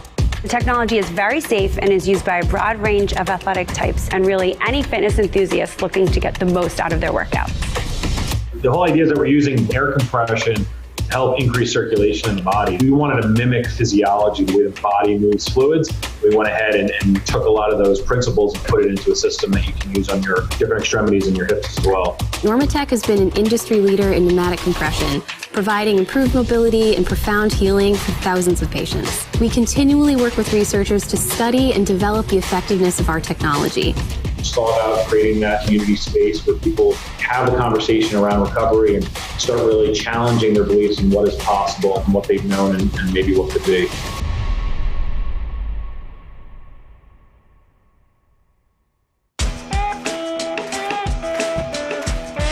...2020 Echelon Racing League, brought to you by Project Echelon, educating, equipping, and empowering veterans through physical activity.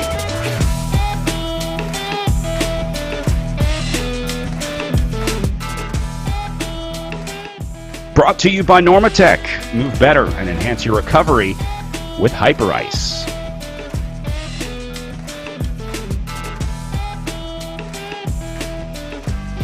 By Biomoto. Find the motor in you.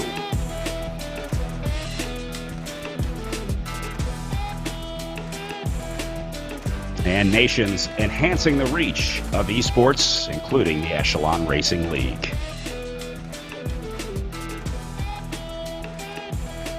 Beautiful look at downtown St. Louis at night, Frankie. One of the beautiful cities of the Midwest, and always a blast to visit the Gateway Cup every year and visit all the different neighborhoods around the city. One of the cool parts of this race, you really get a good flavor for St. Louis and a good flavor for all the neighborhoods around. So taking a look at our results from the Pro Men's race, just wrapping up, Frankie, what jumps out to you here? Taking a look at this. To me, it's Matt Moen at 3.7 watts per kilogram, one of the lowest watts per kilo on this list.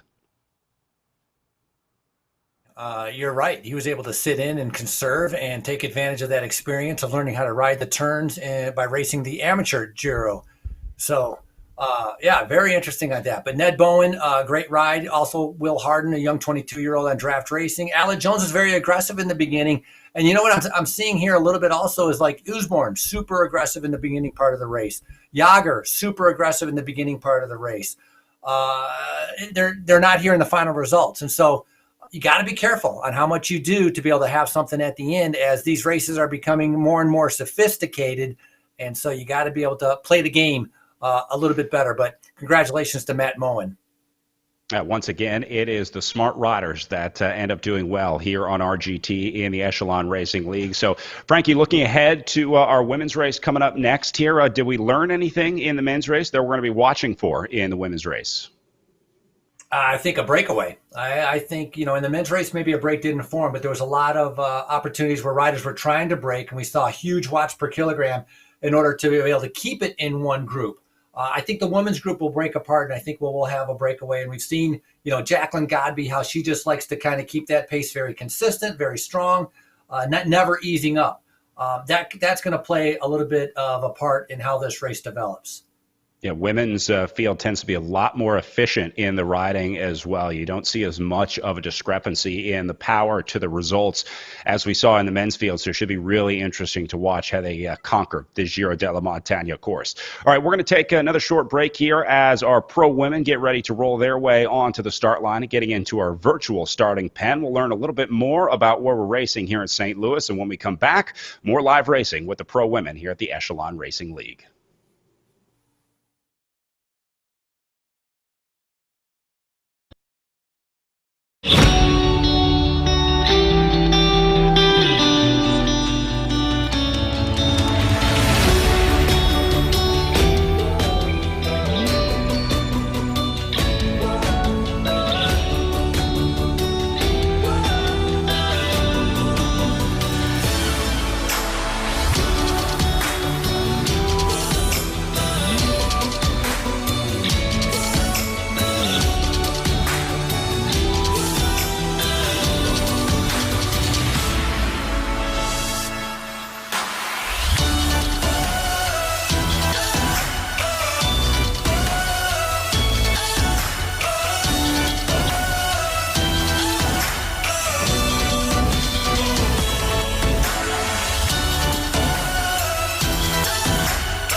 All right, we are out here, Camino Escuela in Tucson, Arizona, for the first ever Camino Escuela Hill Climb Championship. Competitors here. Sean is going to be rocking the e-bike, the new Subito e-bike, weighing in at like 30 pounds, an additional, I don't know what that does, 200 watts. Heather, all natural. The course, I mapped it out earlier, it's about 1.3 kilometers. I think it gains about 30 to 40 meters, that's around 100 feet, and it's just short of a mile.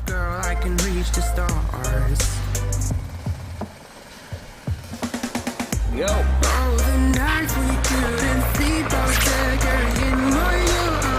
Shooting at the demons, the trees, making them more fun. Yeah. And if you wanna run away from the best you've done, yeah, I'll be there to save the day. I'll be your rising sun. Have you ever had a feeling that like there's no hope anymore, and then someone walks in your life and just light it up, or more like screw it up again? Well, I guess this is the main reason why I'm writing this song. Yeah. I heard you calling, I saw your sleepless face and I fell hard. I guess I'm falling for you, girl, I can reach the stars. Now. Oh, the nights we couldn't sleep, I was there carrying my gun, shooting at the demons, the trees, making them more fun. Yeah. And if you wanna run away from the best you've done,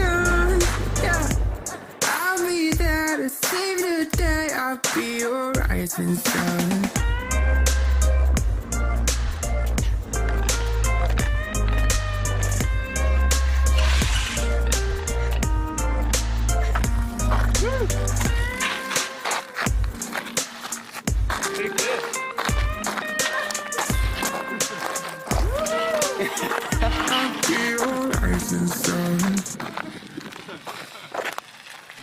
All right, that just happened. Yeah, I'm the champ. That was crazy. I mean, I hit my button and she had no chance. I thought I was dropping you. And you were just messing I with was stretching, getting ready for my effort. I did a little bit of this, one of these, and then I just went. We thought you were like getting dropped too.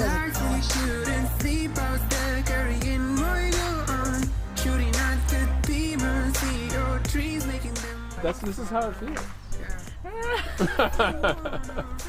I feel so powerful right now.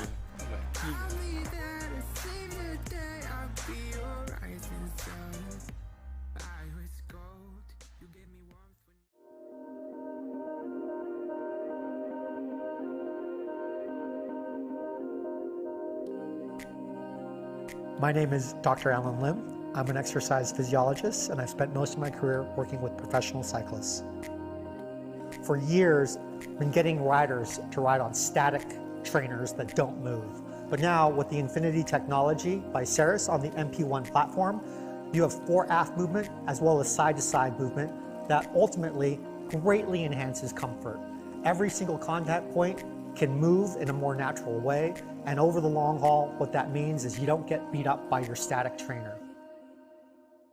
With just that little bit of motion, you start to replicate what you feel in the outdoors, and that changes the entire experience.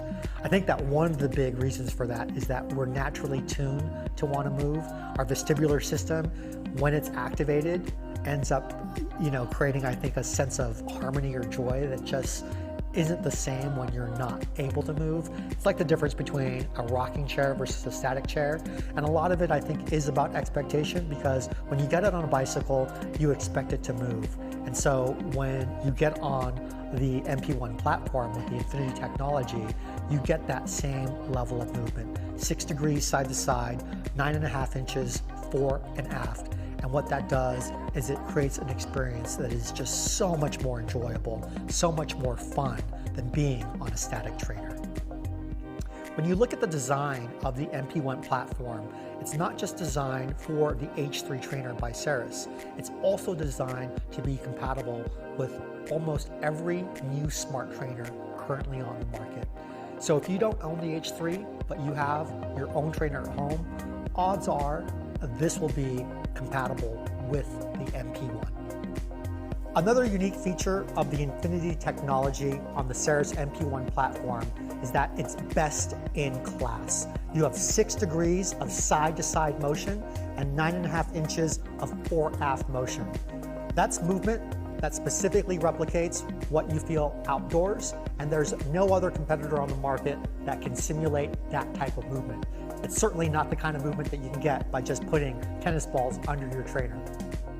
Cycling isn't just about your legs and your lungs. It's also about being able to handle the bicycle, and that takes a lot of control in both your core as well as all of these small stabilizer muscles. On an indoor trainer that is static, you're just not getting any of that specificity. But with the Infinity technology built into the MP1 platform, you are able to use and have to use all of those stabilizers to control the bicycle. The net effect is that not only do you get a workout for your legs and your lungs, but you also get a workout for your core. The Infinity technology built into the MP1 platform creates the best-in-class movement for any trainer system. You've got 6 degrees of side-to-side movement, 9.5 inches of fore-aft movement, and the net result is way more comfort, way more fun, the ability to use your core or stabilize your muscles, and you've got a platform that is compatible with most trainers.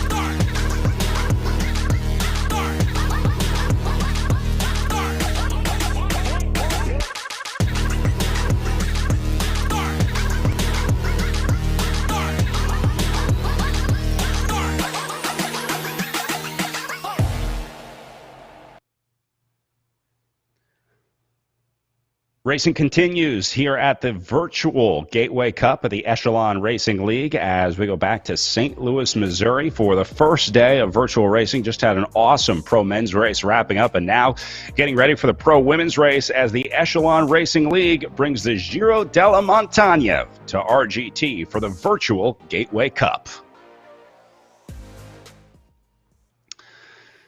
Welcome back, everybody. Brad Soner here with Frankie Andreu as we get ready for our pro women's field here, Frankie. Much different racing in the women's racing here on RGT than we've seen with the men's race. The guys are wild out there. We see tons of attacks. We saw guys like Matt Usborne attacking late and relentlessly out of the group. But the women seem to be a little smarter with the racing here. I want to go back and talk about last week before we get into this week, because it was another story of patience paying off in week 3 of racing here at the Echelon Racing League. As again, we raced in the Bucks County Classic on Saturday, followed by the Armed Forces Cycling Classic on Sunday. It was a late race attack by Christy Tracy on day 1 that gets caught at 43 meters from the line, where Jackie Godby surges at the last minute to catch Christy Tracy and go right by her. Tracy ends up holding on to a 3rd place last week, but she did give it a go trying to attack.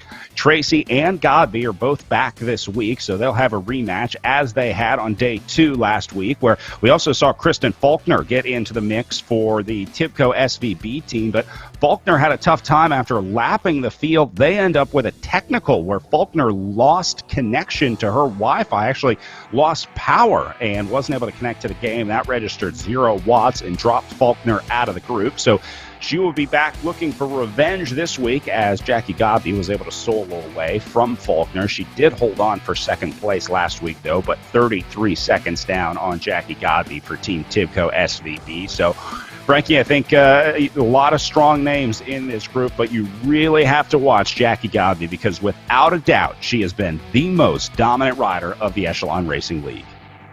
Yeah, without a doubt. I mean, in the last 4 races, I'd say 5 races, she's had 5 firsts. I mean, she's been winning nonstop.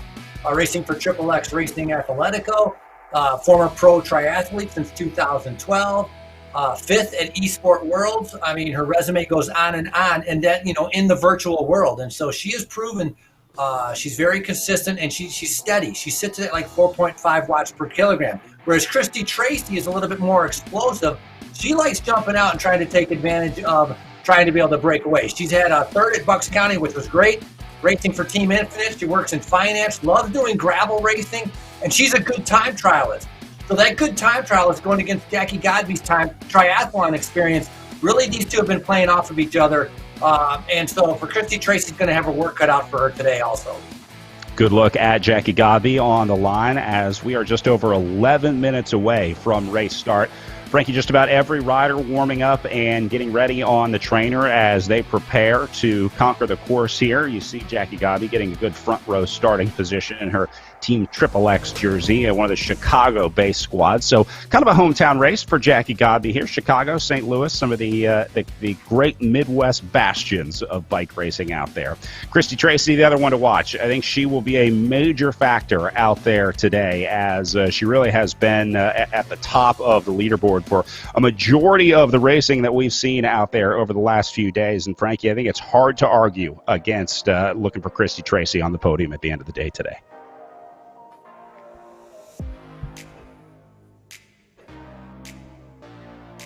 Another rider that's been doing extremely well, Krista Doble-Hickok. Her consistency in doing all of the events and placing up there in the top 5s has set her comfortably in a 3rd place overall in the series, as Godby has a pretty big lead. And Godby's dominant performances, she has a total of 188 points, where if you compare that to the men's side, the leader had 132 points. And of course, when you're gathering 30-point races, 5 times in a row, you're going to get a big lead and a big total. That's exactly what Jackie Godby has done. All right, let's talk about where things stand coming into the race today after the weekend of racing at the Bucks County Classic and the Armed Forces Cycling Classic.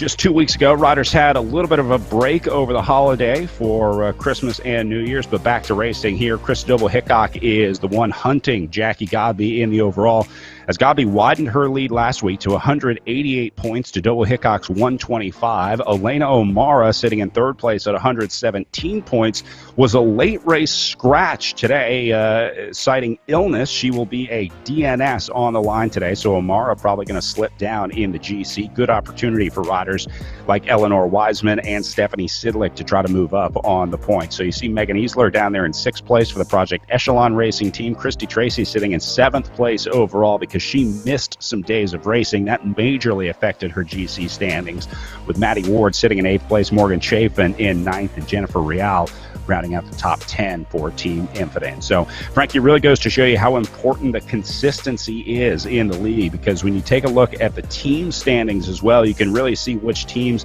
have sent consistent squads to race. Squads like the MED Foundation bringing almost a full roster every opportunity that they have to race here at the Echelon Racing League. Yeah, the strong teams, MED Foundation, Velocity Vixen, Team Infinite. One of them not listed in this because they haven't done that many of the races is TIPCO, Team TIPCO SPV Bank.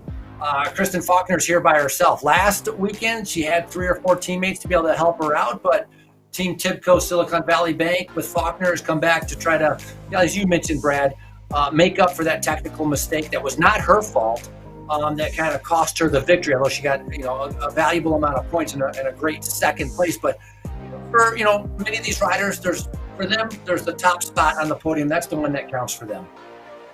All right, let's talk about where they're racing out there today in our course profile presented by VeloViewer. Frankie, one of the most straightforward courses that we're going to see all season, but it's definitely a tough one. The hill is no joke on this course. We saw it in the men's race. It had a huge effect on the last couple laps of racing. I'm thinking that's going to be the same story out there today for the women.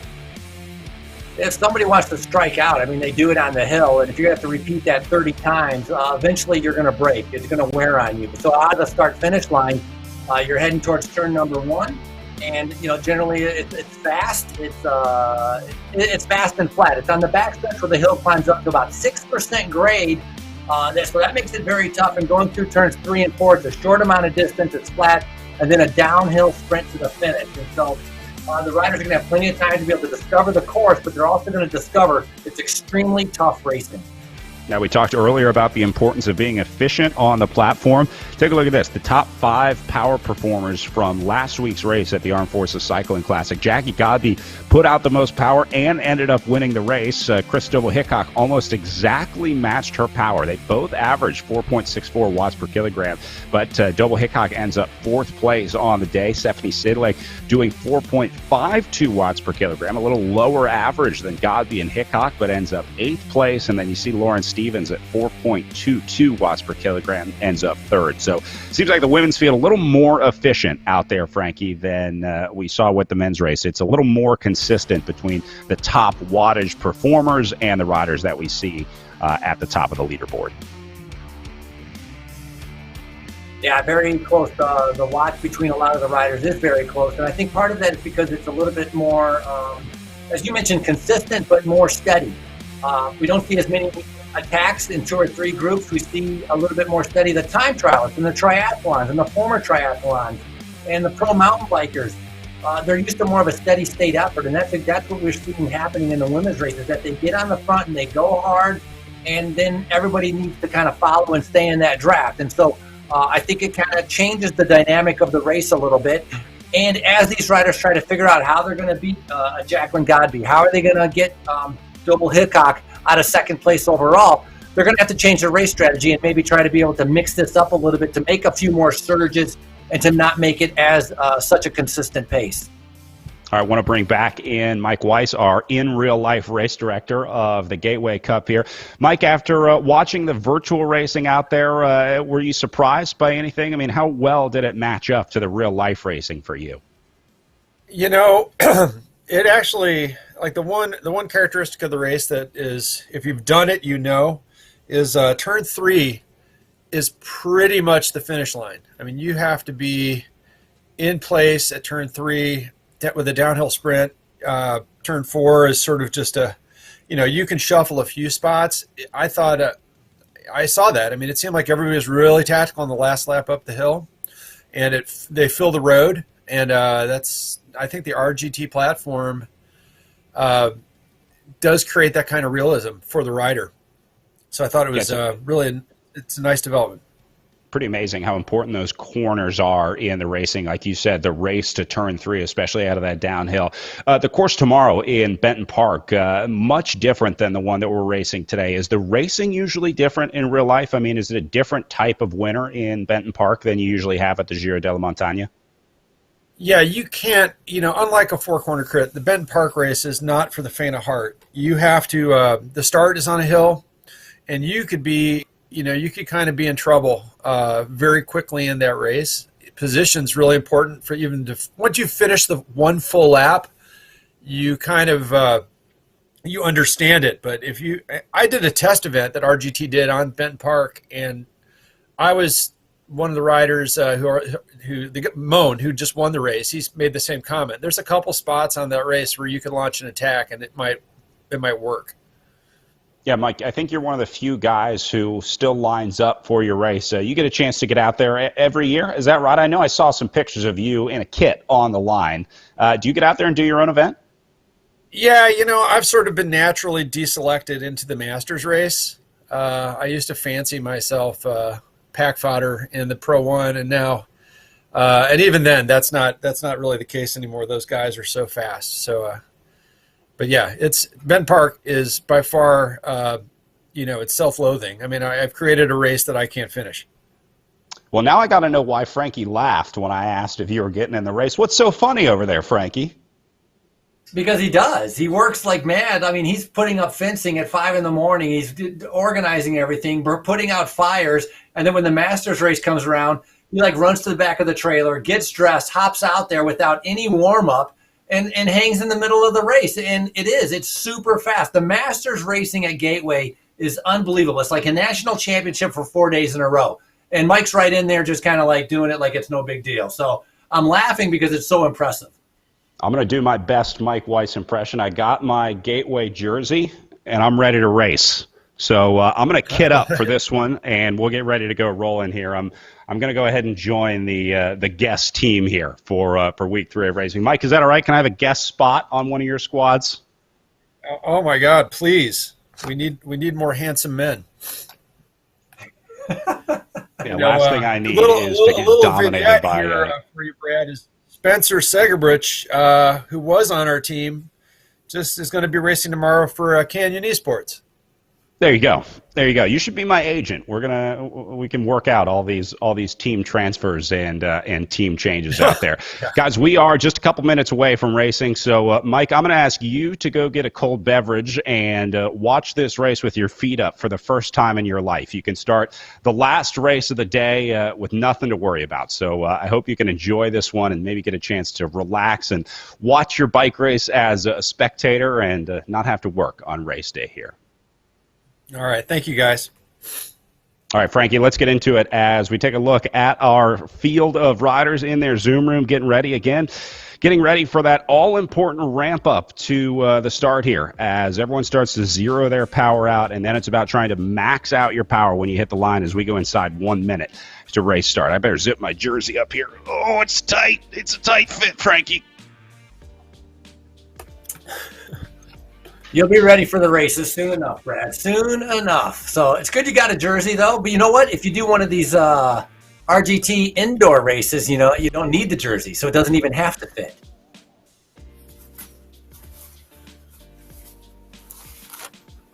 All right, riders getting the 30-second warning.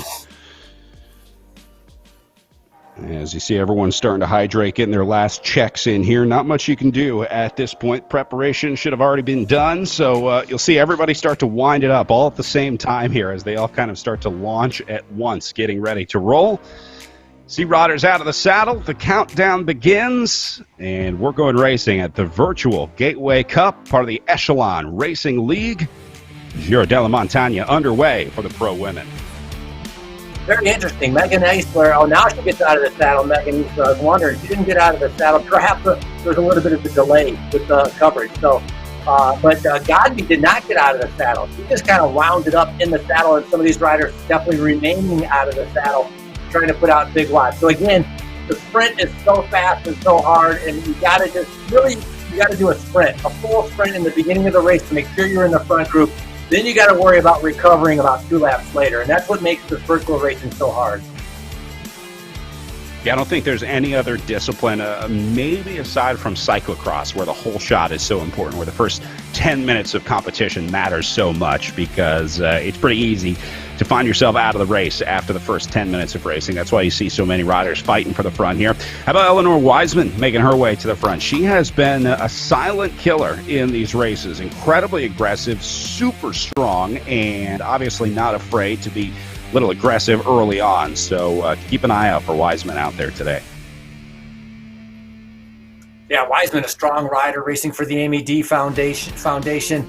In 2019, Amy Wiseman did over 53 races. So if you want to talk about an experienced rider, Wiseman falls right into that category, the 31-year-old racing for that Amy D Foundation. As Godby, again, 6 watts per kilogram, so a little bit harder than her normal comfort zone of 4.3 and 4.5, but it's early on in the race.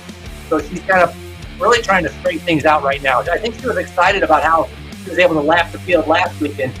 Perhaps she has the same thoughts in her mind. Yeah, remember, Godby is a triathlete by trade, so she likes the long, sustained efforts. This is Stephanie Sidlick going with her, who's going up to join the group.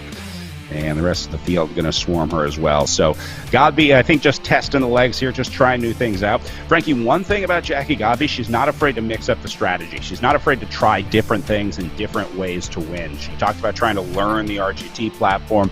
She'll try to win out of a breakaway like we saw with the Armed Forces Cycling Classic, where she lapped the field, but she'll also try to win out of the group like we saw at the Bucks County Classic, where she let Christy Tracy attack at the final at 1K to go, and then came through for basically a field sprint to take the win. So that's another really dangerous thing about Jackie Godby. She can win in so many different ways. She can win out of a break, she can win out of a sprint, and she can win solo off the front.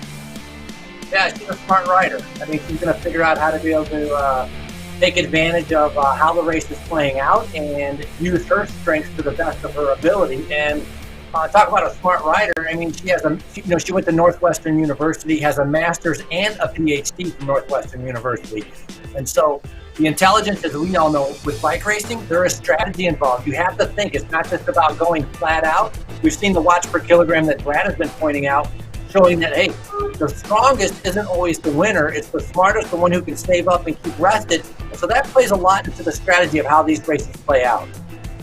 To the Canyon Esports team roster here with a new name on that roster. Stephanie Sidlick moving to the Canyon Esports team from the Velocity Vixen squad starting on New Year's. So she changes her jersey and changes her squad. Sidlick has been a consistent top 5 rider in the group, and looks like she got picked up by the Canyon Esports team after those performances here in the Echelon Racing League. So that'll be another rider to watch out for. Again, she'll be wearing the pink and purple jerseys of the Canyon Esports squad. Jackie Godby back on the front as we take a look at the Evoc bike, now insured, presented by Pedal Power Team after they make a switch as well on New Year's. Mallory McCrosty going to be one to watch in this group. You see her there sitting in 9th place, just off to the right-hand side with the orange helmet and white jersey. She has been another consistent rider in the group, so we'll be watching for her and the insured, presented by Pedal Power Squad. And then we'll move to Team Draft. We saw these guys in the red kit in the pro men's race just a little bit earlier with riders like Blackburn moving away off the front. Pretty strong women's team as well. You see they bring 5 riders to the roster here today. So Velocity Vixen, the final team here with Morgan Chafin, the one to watch on that rider. This is the former team of Stephanie Sidlick, who has now moved to the Canyon Esports team. So I'm going to guess Bonacisi and Chafin will take over the leadership role for that Velocity Vixen squad moving forward here at the Echelon Racing League. few riders solo here as well, Frankie. Not everybody starting with a team. Jackie Godby, her Triple X Racing Atletico squad, she is riding solo today, along with Cristobal Hickok for Rally Pro Cycling. She does not have any teammates out there, so she'll be all alone, but they've proven they don't really need it. Maybe not much advantage when you have the legs and power like that, because the strategy is pretty straightforward for these solo riders, Frankie. You either got to get away from the group, get a move going early on and try and stay away, or you just sit in and hope you can outsprint the group. Yeah, and Cristobal Hickok has done a great job in learning this virtual platform, the rider racing for Rally on the road. And she's a lightweight rider. She's a climber, really. And so the third year with Rally, comes from a running background, so she also has that big aerobic engine. She actually started cycling by teaching spin classes or doing spin classes. And so obviously she's come, that's a long time ago, and she's come a long way. So third overall in the series, Double Hickok is one that's going to be there at the end here.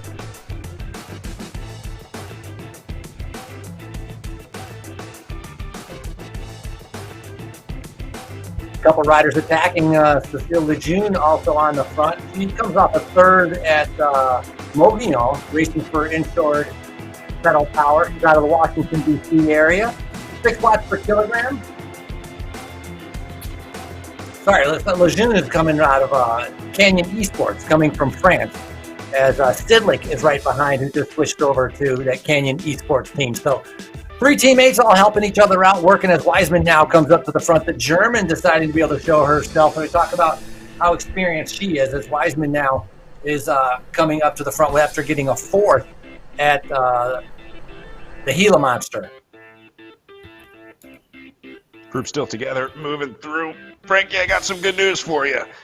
I think you got the jersey on? Finally got my team jersey on. I am just above a medium in Castelli, in case you're wondering. The holidays have been good to you, Brad. It was a good couple weeks of eating and drinking, that's for sure. With staying at home, not doing much, so what else can you do but get some good food and good drinks out there? These virtual riders have not been able to have that luxury. With this is our 5th race in the Echelon Sports League series, and so they've had to be focused now for about a month, leading into some of these races having 3 races in a weekend, some having 2 races in a weekend. For example, the Gateway Cup with the Giro della Montagna today, and then tomorrow with the more technical, I think it's about 8 corners, Benton Park race that will take place on Sunday. A solid series of racing here at the Echelon Racing League. We've been talking a lot about the amateur riders joining up. Again, the top 10 riders from the amateur series get to race the pro series at the ERL as well. You see our next events coming up with Redlands Classic, followed by Joe Martin Stage Race, and then the Tour of America's Dairyland. And we're also going to be adding a new race into the schedule, as we're going to add a weekend of racing with the Indy Crit, another solid American criterium race in Indianapolis, Indiana. So they're going to get their own weekend on the ERL, and we'll add another weekend of racing for our pro riders. If you want to register for the amateur series, you can do that at echelonracingleague.com. Just click on races. It is free to race, and the RGT platform is free to download and ride on. Start preparing now for the Redlands Bicycle Classic coming up January 16th, where they're going to race the legendary Sunset Loop Road Race course at Redlands. It's going to be a lot of fun. Your chance to ride that legendary course, which I'm sure you've heard about. Registration is open now at echelonracingleague.com. Just click on races, and then you'll see the amateur races tab. Frankie, it's been cool seeing the amateur riders coming into the pro series, the riders that have the best results the week before in the amateur series, like our winner today, get the nod to go race in the pro ranks.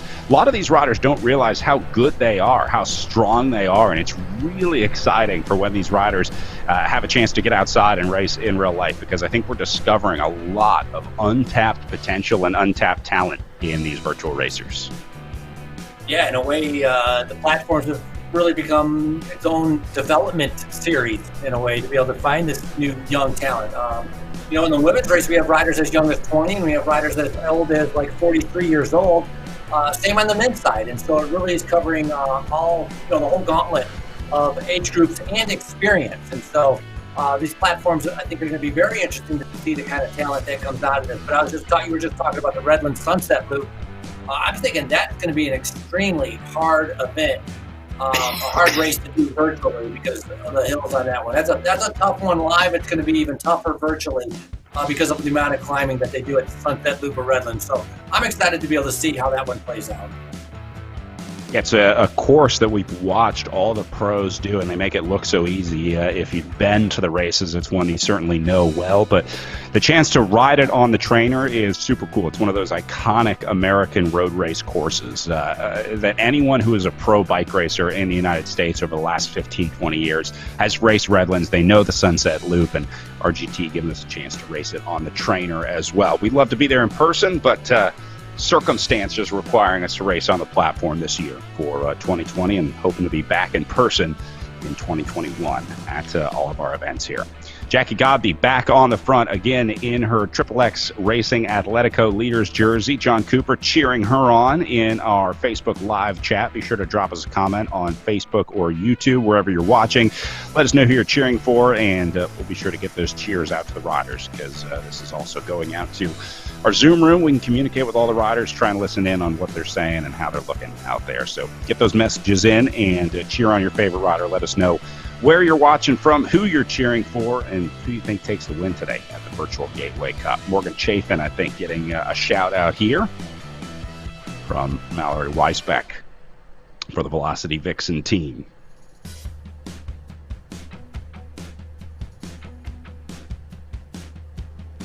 Things looking pretty calm out there here, Frankie. Right around 4 watts per kilogram, the average for most of these riders. As Tom Strenlau welcoming all of our riders to the hill next year in person for the Gateway Cup. Thank you, Tom. I appreciate the hospitality. That's it's one of the reasons why everyone loves coming to Gateway Cup, because people like Tom inviting everyone to come enjoy the hill in person. Look at this, already starting to shred, Frankie. It looks like shredded mozzarella on the hill right now. Yeah, it looks about 10 riders coming down, and Tom Strenlau, definitely an integral part of Gateway. He always comes up on the stage and talks with us and helps with the kids' races. He does a lot for the race, and definitely with kind of the liaison with the event and the community with everyone that's there. And so look forward to seeing Tom also at the end of this year. I almost said next year, forgetting that we're into 2021. And on that note, I wish everybody a happy new year, and hopefully everybody had a good one, and 2021 goes better than 2020, which I'm assuming everybody probably didn't have a good 2020. There's probably a few exceptions out there, but I'm hoping for a better 2020. Bar. Pretty low bar for 2021. I'm confident we can do better this year. I'm confident we can do better also, so we'll see. Godby's definitely trying to be able to one-up for 2020 results as he continues down the front. What I have noticed is Canyon Esports continues to really press the pace right next to Godby, kind of controlling the front with Lejeune and Kirsten Pohl. Kirsten Pohl, the 33-year-old, the German rider on Canyon Esports, and Lejeune, 22 years old, the young rider from France, have been really riding on the front. You can notice them in that purple and kind of red jerseys. As you can see, Godby just consistent. You can see that breathing. You see her stomach going in and out. She rides like that all day long. 4.4, 4.5 watts per kilogram. She just turned it over. I mean, you talk about, riders not being a machine. She is almost like a machine. Yeah, it's amazing the way that she rides, just consistently riding on the front with really no regard for her personal effort. She's just more than happy to ride that steady tempo there. Looks like Kristen Faulkner starting to make her way up to the front as well. Now remember, Faulkner and Godby lapped the field together at the virtual Armed Forces Cycling Classic. So if Faulkner and Godby can link up again today, that is going to be a dangerous duo. Although I'm not seeing the same aggression today that we saw during the Armed Forces race, where Godby and Faulkner got away pretty quickly after the start. I'm just not seeing that that riding style from Godby or Faulkner. Here's Christy Tracy getting to the front here. This is another rider that we're going to talk a lot about today, as she has been omnipresent on the leaderboard here at the Echelon Racing League. I think today, Frankie, just making sure that she's not left behind with that what seems to be an inevitable Faulkner-Godby move, because if things go the way that they did at the Armed Forces Cycling Classic, you got to think that they're going to at least try to get some separation, and Christy Tracy wants to make sure that she's there to cover that move. Yeah, one thing that really showed me from that race where they were able to break away was Faulkner had to bridge across that gap, and that was an impressive move. I mean, 10 watts per kilogram, 11 watts per kilogram for a pretty good sustained effort, maybe 30 to 45 seconds for her to bridge across. That is kind of what was shocked me, is how much power she had. And so that's what makes her, I think, extremely dangerous, more so than that they lapped the field, but that she has that kind of explosive power. And once she got there, she was able to recover and ride with Godby pretty comfortably. So even though she's here by herself from the typical way, I think Faulkner is going to be definitely setting her sights on trying to cross that finish line first. I'm not sure how comfortable she will be letting it come down to a field sprint. So 15 minutes into racing, still a lot of racing to go. You might see some attacking coming later on, but it's Christy Tracy in that time trial position going off the front.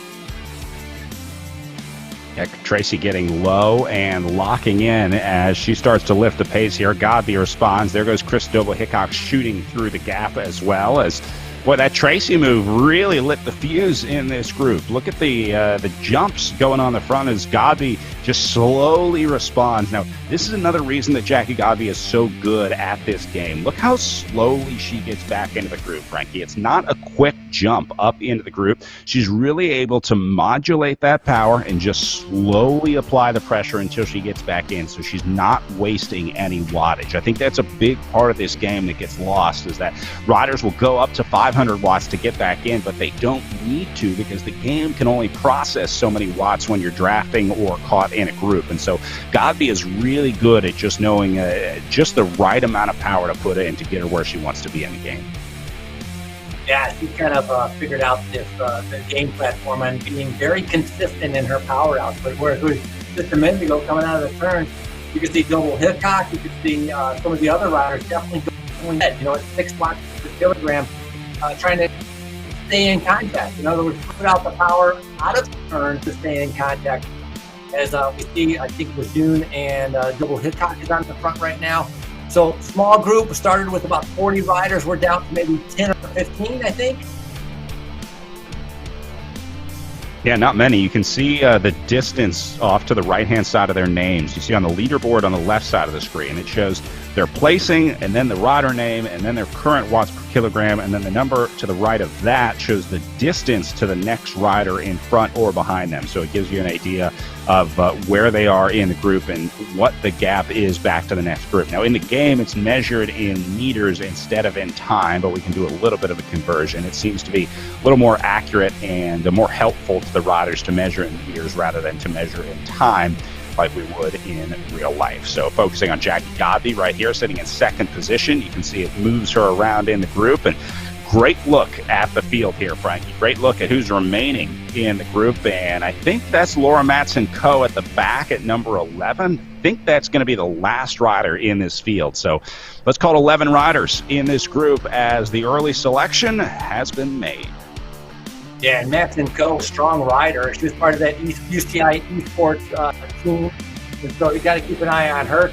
She was 7th at the eSport World Championships, coming out of Seattle, racing for the brand new Insured Pedal Group. Yeah, part of the eSports Worlds team you talked about, along with Chris Double Hickok. You see still wears her Stars and Stripes jersey for Team USA. She was joined by Kristen Faulkner and Jackie Godby on that roster. And some pretty impressive results, as we had a couple riders inside the top 10 overall, Frankie, as we took a 4th and 5th with Lauren Stevens and Jackie Godby. But it shows the quality of this field, too. I mean, you got riders that were at the eSport World Championship in 4th or in 5th or in 7th, and yet they're, I don't want to say hanging on the back of this group, but, they're not exactly off the front riding. And so very high quality field here with some extremely strong riders. And so these women really demonstrating, putting out big watts per kilogram consistently. So we're only 20 minutes into the race, 36 kilometers of racing still to go. So that's a long ways to go. Again, every time they go on this part of the race course, they're hitting the uphill, which is about a 5-6% grade. You can see that in the upper right-hand corner, where you're going to see that slope starting to gradually increase from 1.7, 1.8, 2, 3, up to about 5, as Double Hillcock starts to be able to make her way back up to the front.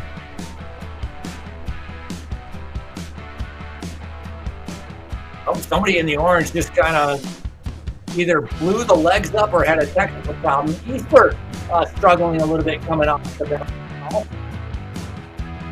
Frankie, take a look at this. This is Cecile Lejeune of the Canyon Esports team. Not sure if you can see, but that is steam coming off of her. I think she's riding outside and heating up so quickly that her entire body is steaming off the top right now. Goes to show you how tough the racing is out there.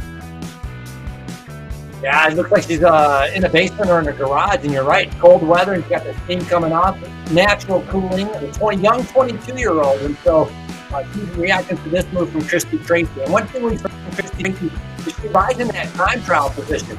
Going back here, Megan Eastler, I think, had it. No, the young 23-year-old, she had a great ride when she did third at the Giro racing for Project Echelon.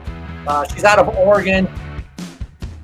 In the category 2018, she won the category 3 of the Benton Park race, so she's raced Gateway 4.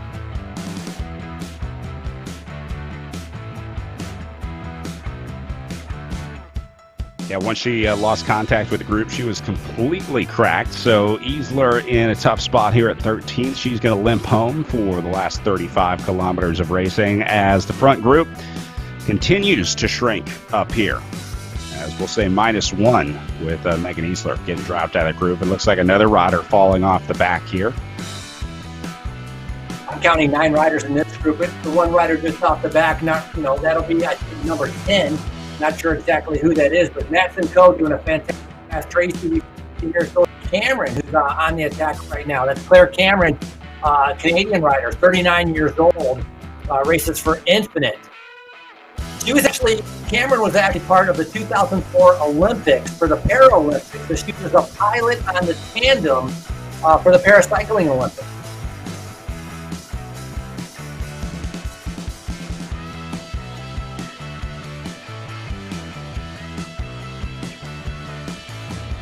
Great shot of the lead group and a good look behind them as they go into the 1K banner that they will do about, 20-ish more times. We'll figure out laps to go here in just a bit, but still a lot of racing to go with 34K remaining.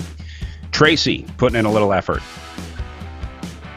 Yeah, look at the watt. 7 watts per kilogram. Matt and Co responding to it. Nice move, 7.8, 7.9. So, those top 6 riders are all in the red right now. So big move. This is stringing it out. Like putting them in the gutter. You got the crosswinds and you put into the attack. That's exactly what these riders are experiencing right now. Getting lower and lower on their bikes, trying to be able to put out that power to make sure they stay in contact with Jaffrin again in trouble. It's the second time we've seen her in trouble. The Canadian rider trying to stay with the group, and it's pretty much coming down to now or never. Yeah, this is a bad time to find yourself off the back as well because they are starting to press the pace up at the front. You saw that attack by Christy Tracy earlier that sort of ignited this last couple minutes of racing. But yeah, watching Chafin try to tack back onto this one, this is one of the hardest things that you can do in virtual racing is trying to catch on to a group up the road. Frankie, RGT is certainly not doing you any favors in the drafting department. I mean, once you lose contact, just like real life, it is near impossible to get back on in the group. I know we've been saying that a lot, but it's one of the differences between Zwift and RGT. RGT, the riders report, much more realistic in the physics of drafting, riding in a group, and what you can do in the group. So we tend to see a lot more breakaways on RGT because the groups are not as fast together. The group dynamic is much more realistic, and we see a lot more riders getting dropped out of the group because it's a lot harder to stay in the group on RGT than on Zwift. Yeah, very hard to be able to stay in there. And she's the rider for Velocity Vixen off the back, right? She started teaching as a spin class rider, and you raced on the outside on the road, but she had a bad crash with the Joe Martin stage racing. And so then she decided, not road racing, switched over to triathlon, kind of doing the tries. Then has continue to discover the virtual world, which she enjoys very much. It's just today perhaps not her day, as she's struggling to be able to keep in contact with the leaders. We talk about many of the riders that are part of the Esports World Championship team.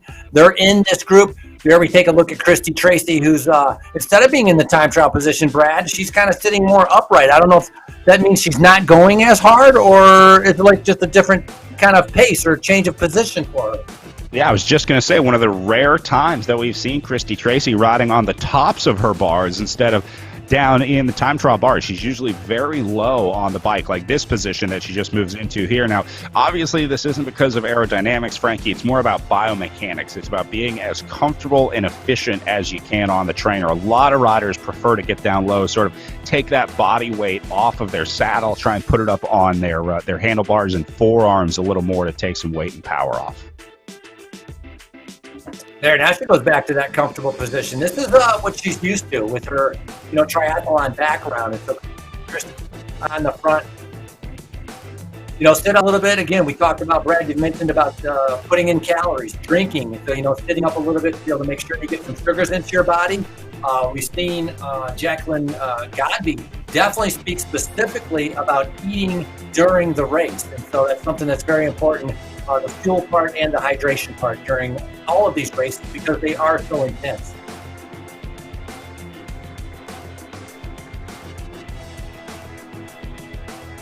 Lejeune taking a look on the front as Godby takes over again.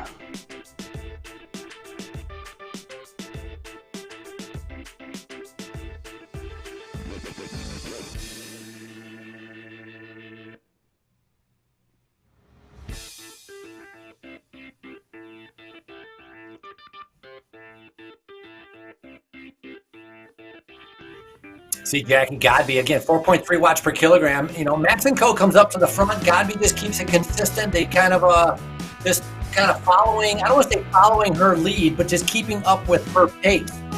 Because the pace is so high at 40 kilometers per hour, it's very consistent and fast, and so very difficult for anybody to be able to attack. Nobody's slowing down, so it's not giving an opportunity for anybody to break away.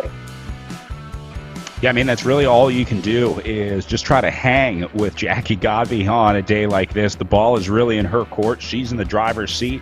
And it seems like the other riders are more than happy to let her drive the bus here early on. I haven't seen a ton of riders really challenging Jackie Godby for the sort of alpha female position at the front of this group. They're more than happy to let Godby get up there and set the tempo, because I think a lot of these riders have learned, look, we can't beat Godby at her own game, so we're not even going to try. We're not going to try and go with her. We're not going to try and challenge her and lift the pace. I think your best chance of beating Jackie Godby on a day like today is in a sprint. You just have to hope that she makes a mistake, she messes up the timing, or has trouble with the wattage. I think that's your best opportunity to beat Godby. You're not going to do it from a long-range attack. You're not going to do it from a late race attack. So you got to try and keep this together and hope that Godby has trouble in a sprint.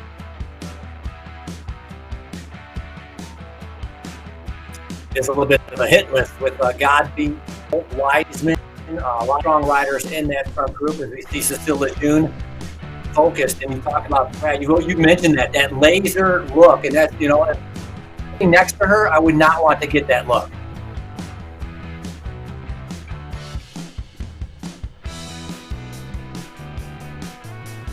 That's the look of a determined rider, that's for sure.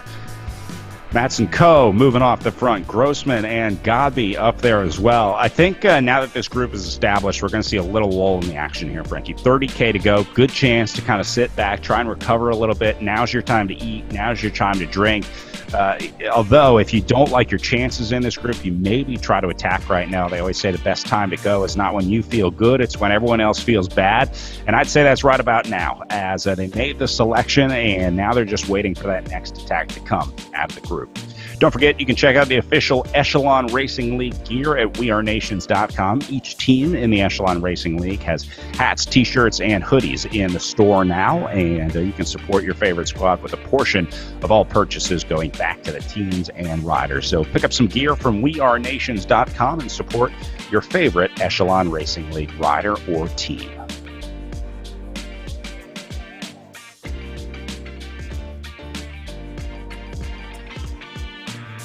I'm looking at the list of names on the left-hand side of the screen here, Frankie, looking for names that haven't been at the front all day, names that haven't stuck their nose in the wind. I'm looking at Esther Beauville, second place right now, the Canadian rider. I don't think has hit the front of this group the entire day, and that's probably the right way to do it here. So I'll be keeping an eye on Beauville, sitting fourth place right now. Seems like she's trying to ride as smart as she can today.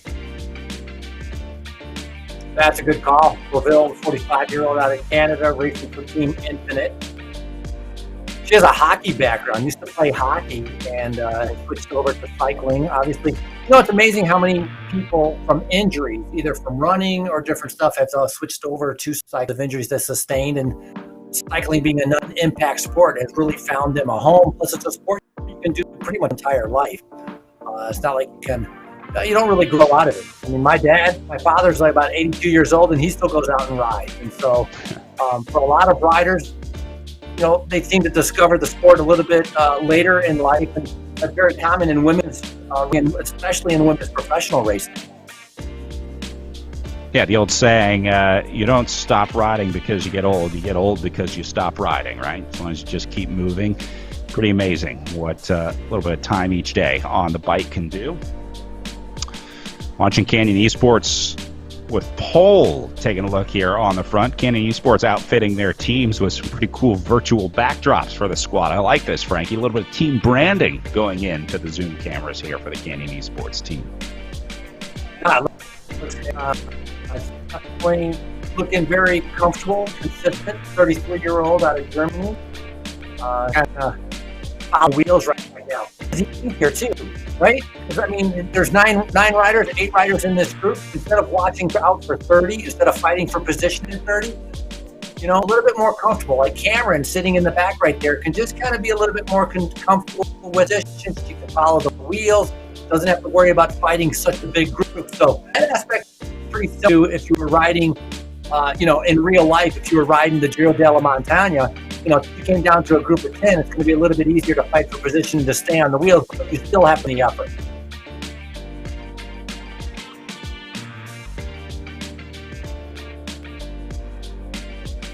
On 31 minutes of racing, that means that we have probably at least another 30 minutes of racing. So I would say maybe just under about halfway through, 27 kilometers still to go as we see Godby. Consistent 0.5 watts per kilogram. I've talked about it, how she just kind of keeps going at one pace and everybody else just kind of follows. Pole is kind of surging as she's coming out of the corner. And this small elite group right now just has to kind of be patient, kind of get over the climb, and then try to kind of regroup on how they're going to be able to win this. We saw some flyers before in some of the other races and just caught at the line. That was going to be interesting to see. Is if somebody can take a flyer and actually not get caught and make it stick. And that is what can catch everybody by surprise. And that's what gives everybody hope that they can be able to win this bike race.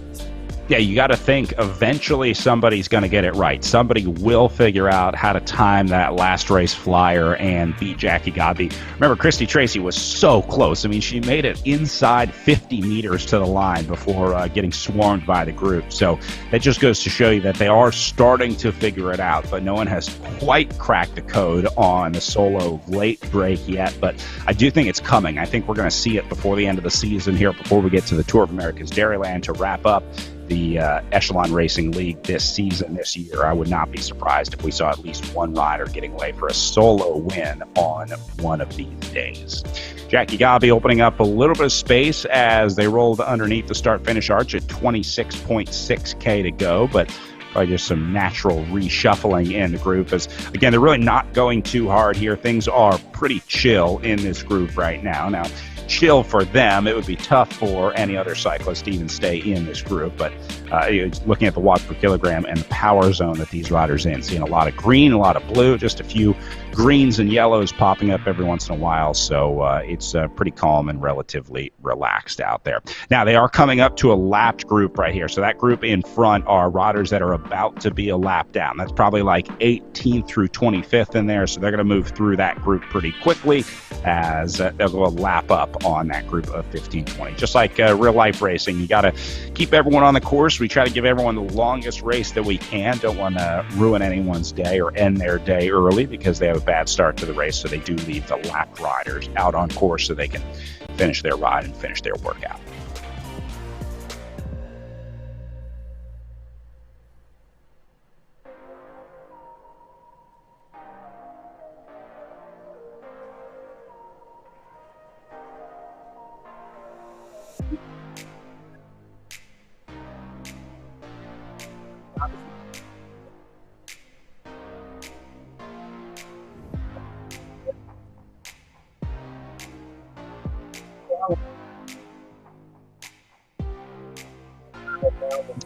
Lejeune back at the front here, the French rider for the Canadian Esports team, going into the red here. Again, you see the power zone at the underneath her name, the name tag, and then also to the left of her name on the leaderboard. Lejeune sensing that things were maybe just a little bit too easy in a group, so she starts to step on the tempo, and look what that's going to do. This group is really starting to race now as Laura Matson-Coe also makes an appearance on the front.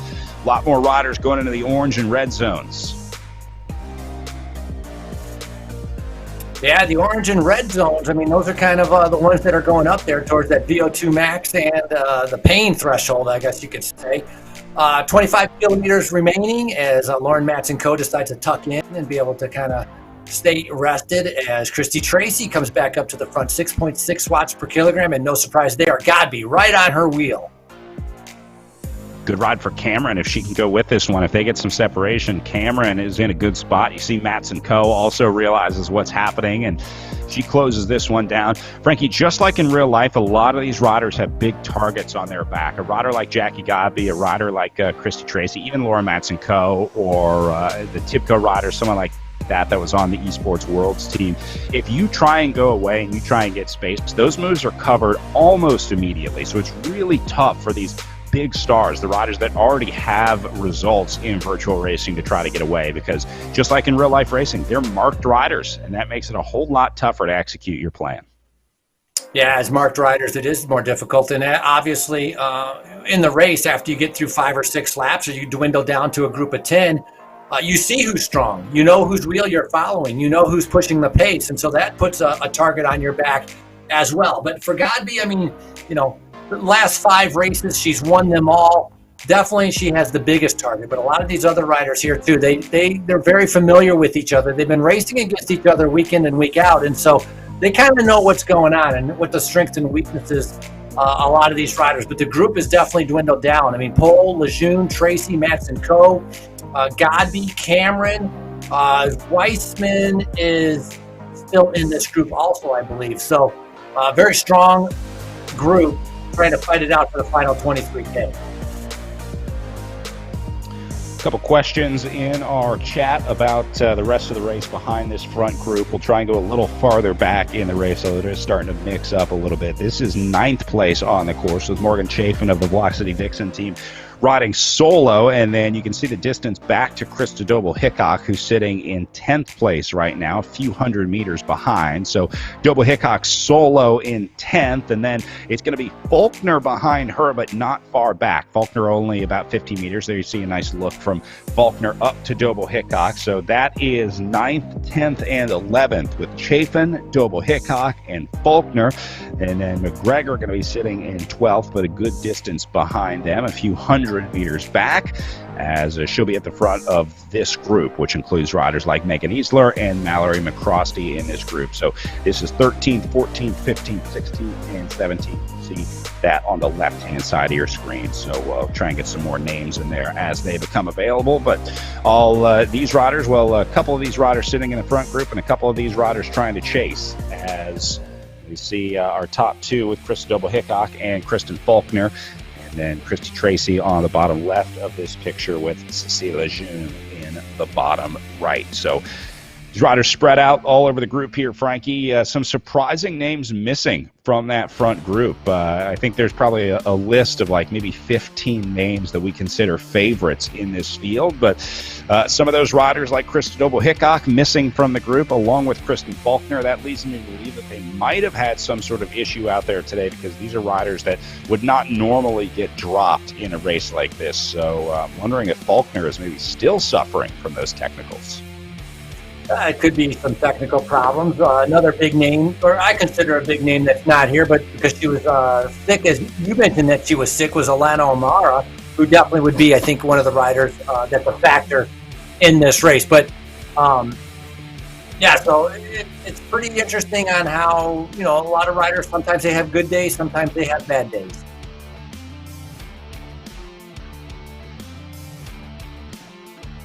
Godby continuing to push on the front. Cannot wait to watch her in some of these real-life races. I know she's been getting a lot of invites to the real-life race that she's been winning, so it's going to be really interesting to see her on races like the Redlands Bicycle Classic. We talked about the Sunset Loop course there. Big question is, does it translate into effective real-life riding? We're going to find out, hopefully, in the next year or so, as some of these virtual stars get a chance to test their virtual legs against the real-life legs as we start to get some of our in-person events back in person in 2021 and into 2022, more than likely. Cameron appearing at the front, the Canadian mixing it up with Matson Coe, Godby, and Tracy. Still watching at the back. I don't think anyone is really in danger of popping out of this group, Frankie. Have you seen anyone in this front group showing any signs of weakness? They all look pretty comfortable to me. No, right now I have not seen anybody showing signs of weakness. I think it's keeping it steady. I think they're all comfortable right now. They're just trying to get some laps underneath them and get some kilometers done before they start kind of attacking the heck out of each other at the finish line. And so, status quo for now. I was going to say that when they show Cécile Lejeune, the young French rider with the steam coming off her back, it's a pretty awesome photo to be able to kind of see that. It's almost like fire is coming off her back because she's riding so hard in that cold temperature wherever she might be. So pretty awesome to be able to see kind of that kind of energy output coming from the riders. Yeah, and apparently the ambient temperature hasn't changed at all because she's been steaming since the start of the race. Been 41 minutes since they left the line, and apparently still pretty chilly wherever she is. That'd be a cool I think photo. the light behind her helps too. She's got a big light right over her shoulder, which I think is kind of backlighting that a little bit. Yeah, so young rider, Canyon Esports rider, out of the saddle right now, keeping up with the group, looking very comfortable in the group too, I have to say. The young French rider with this kind of elite group of 8 or 9 that is there. Some of these other riders we've seen repeatedly in some of the other races. Not so much with Cécile Lejeune. I mean, she rode Tour of the Gila, but then she didn't do Bucks County, or I don't think she did Bucks County or Clarendon Cup. And so coming back now for the Gateway Cup, and so Godby is now on the front, going back up to her 4 watts per kilogram.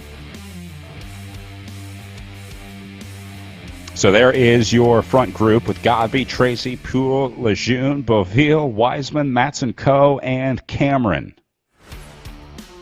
Your 8 riders in here. And looking like it's probably going to stay that way for the next little bit.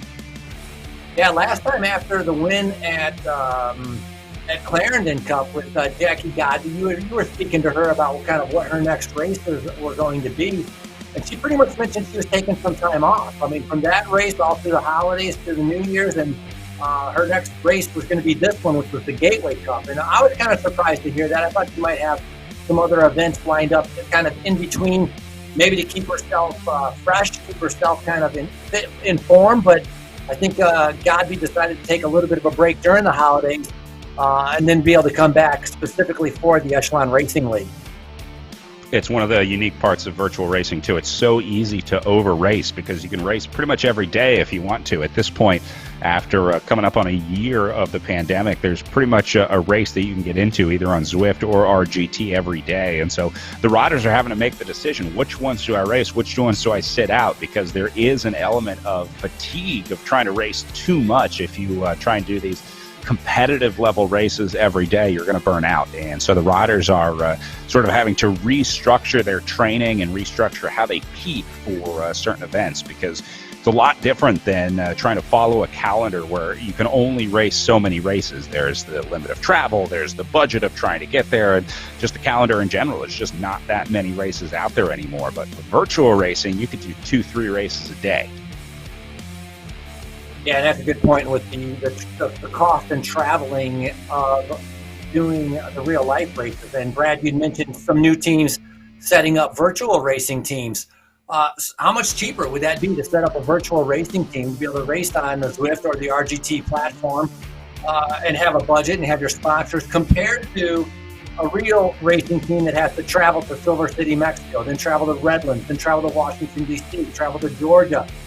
Each race would be $10,000 or $12,000 that you're having to travel to. Whereas if you have a virtual squad, maybe you got to buy some turbo trainers, but then you're pretty much set up and you can race you can race a lot, multiple times a day if you wanted to, but at least every day, and you can get a ton of exposure. And so this is, I think, part of the reason the virtual league in RGT is taking off and becoming so popular.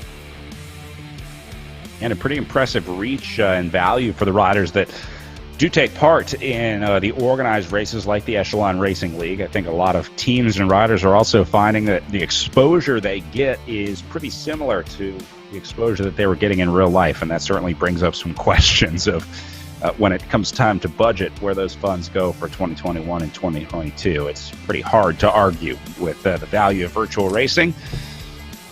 As we take a look at Laura Matson-Coe and Christy Tracy on camera here with Lee Group and Chase Group. You see the different styles of riding we were talking about earlier, Frankie. Christy Tracy down low, Laura Matson-Coe up high, as they have their personal preference on the trainer. Yeah, very different. And some might think that, getting in that aerodynamic position, it kind of pinches that hip area, not able to generate as much power. Whereas sitting up, you're able to generate a little bit more power. As Lauren Matson-Coe out of the saddle to make sure that she's able to stay with the group. For Matson-Coe, we talked about, 7th at the eSport World Championships, very strong rider, racing for Inshort Metal, coming out of Seattle, Washington.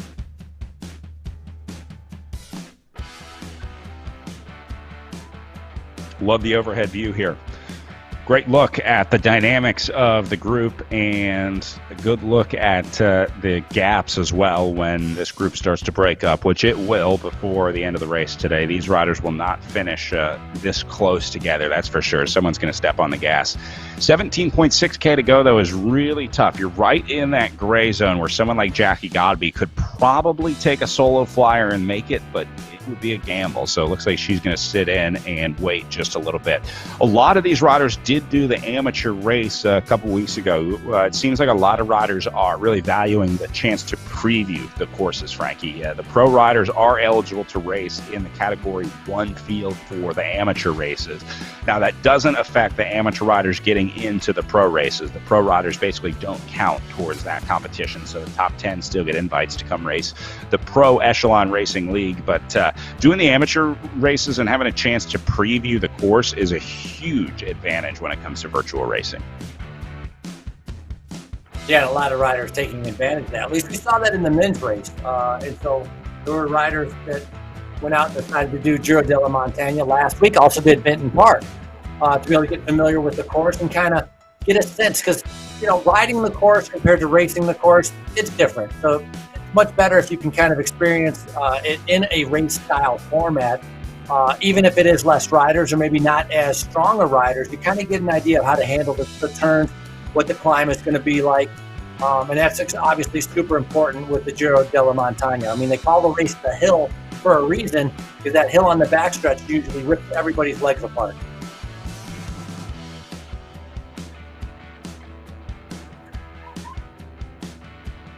Godby trying to keep her legs intact and looking pretty good at it. Just relaxing even on the front, I would say, in the green power zone here.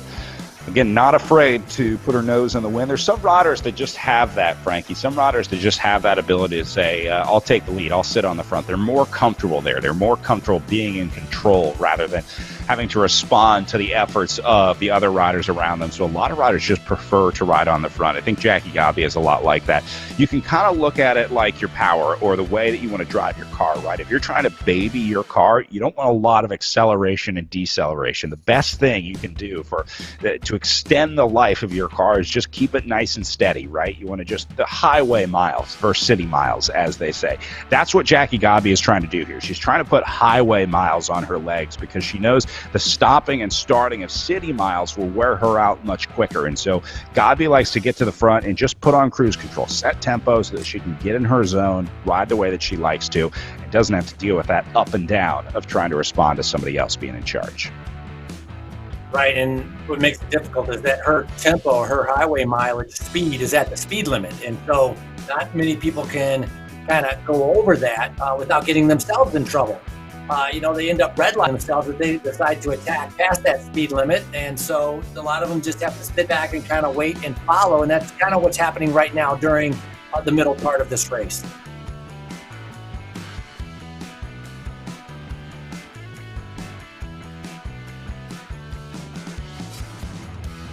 Getting a nice look at 3 different views of our front group. I wish we could do this in real life. It's so easy to add the cameras in the virtual world, but it's so difficult to do it in real life. That's another fun part of virtual racing. We certainly get to see more of the racing than we would in real life as this group's sitting together, and it's been a pretty good show to watch with these riders up at the front today, as well as the selection made pretty quickly, and now we just sit in and wait.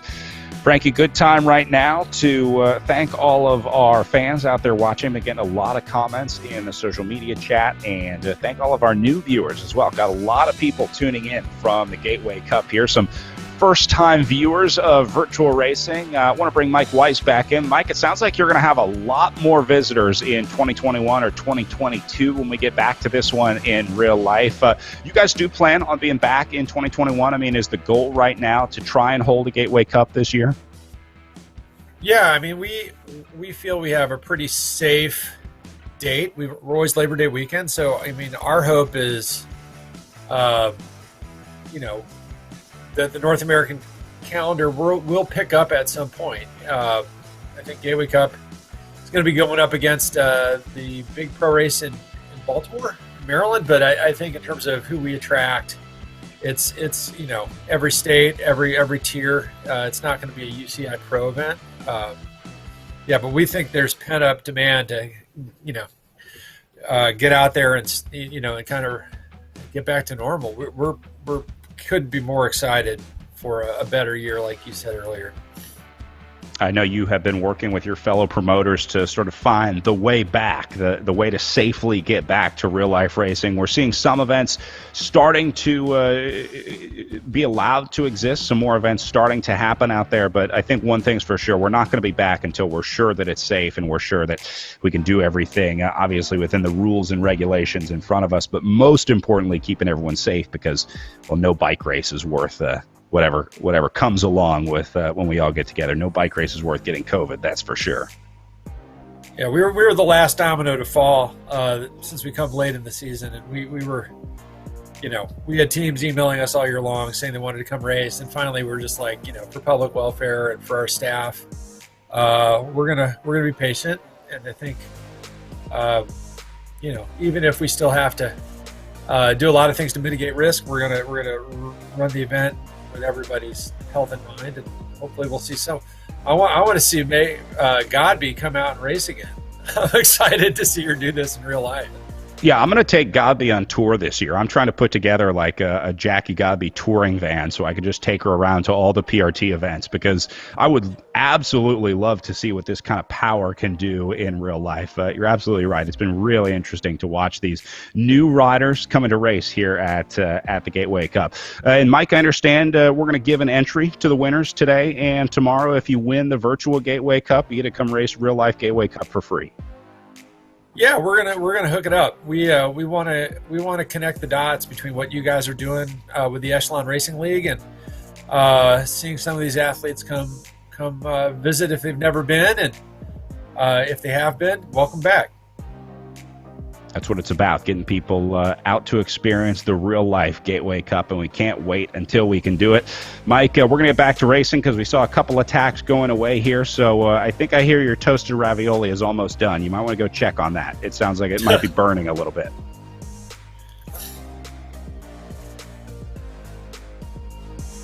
We saw a little attack there, Frankie, from Laura Matson Co. taking a little look off the front, but has been swallowed back up by the group. You think maybe just testing the legs out there, seeing if anybody responded to that move?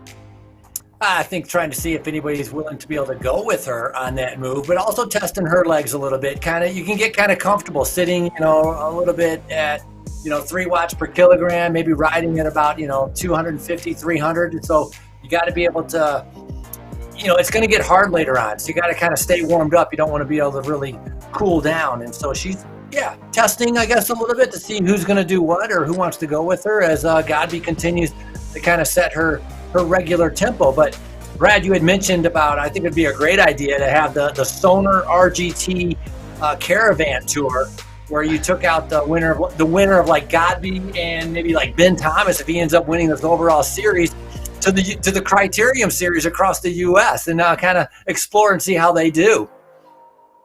Yeah, take some of these crazy kids on the road, although I think there would be a pretty significant learning curve for a lot of these riders. A lot of riders in this race have never raced on the bike in real life. There are a handful of riders in this series that are pretty much virtual-only riders, so obviously a lot to learn for them when they get out and start riding IRL in real life, but it would certainly be interesting to watch, that's for sure. It would be one of the great shows of American bike racing if we got some of these virtual athletes out and just dropped them in a Criterium. I remember, I think it was last year, you had Rider X that was kind of racing for the first time at certain events. This would definitely fall into that category.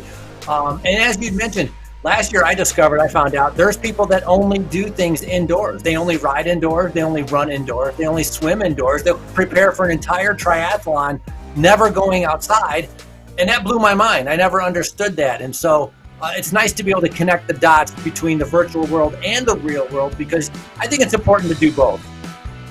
Wait until you find out about this thing called Peloton, where you can now ride in a group. It actually came from people that were driving their cars to ride their bikes inside, and then they thought, I can ride my bike inside at home. So we got to get some Peloton riders on this one as well, though I don't know if it's the same appeal of real-life road racing as it is with Peloton. Taking a look on the front as they go into the 1K banner. It's like Grossman sitting up on the front with Godby in her leader's jersey. Again, just tapping out that tempo. You see it hardly ever changes. It's amazing how consistent Godby is with her wattage. Her ability to maintain that wattage at just the right number is really amazing. That's something that's really hard to do, Frankie, isn't it? In real life or on the virtual platform. It's tough to just say ride at 300 watts or just sit at a certain number, because you really have to be able to understand how the power responds to your effort and how just the tiniest little bit of effort can change that number pretty drastically. It's not easy to hold wattage consistently. It takes some experience, but that's where her triathlon background comes into play, because her triathlon background, obviously, if you're going out, you're holding watts, you're trying to keep a consistent.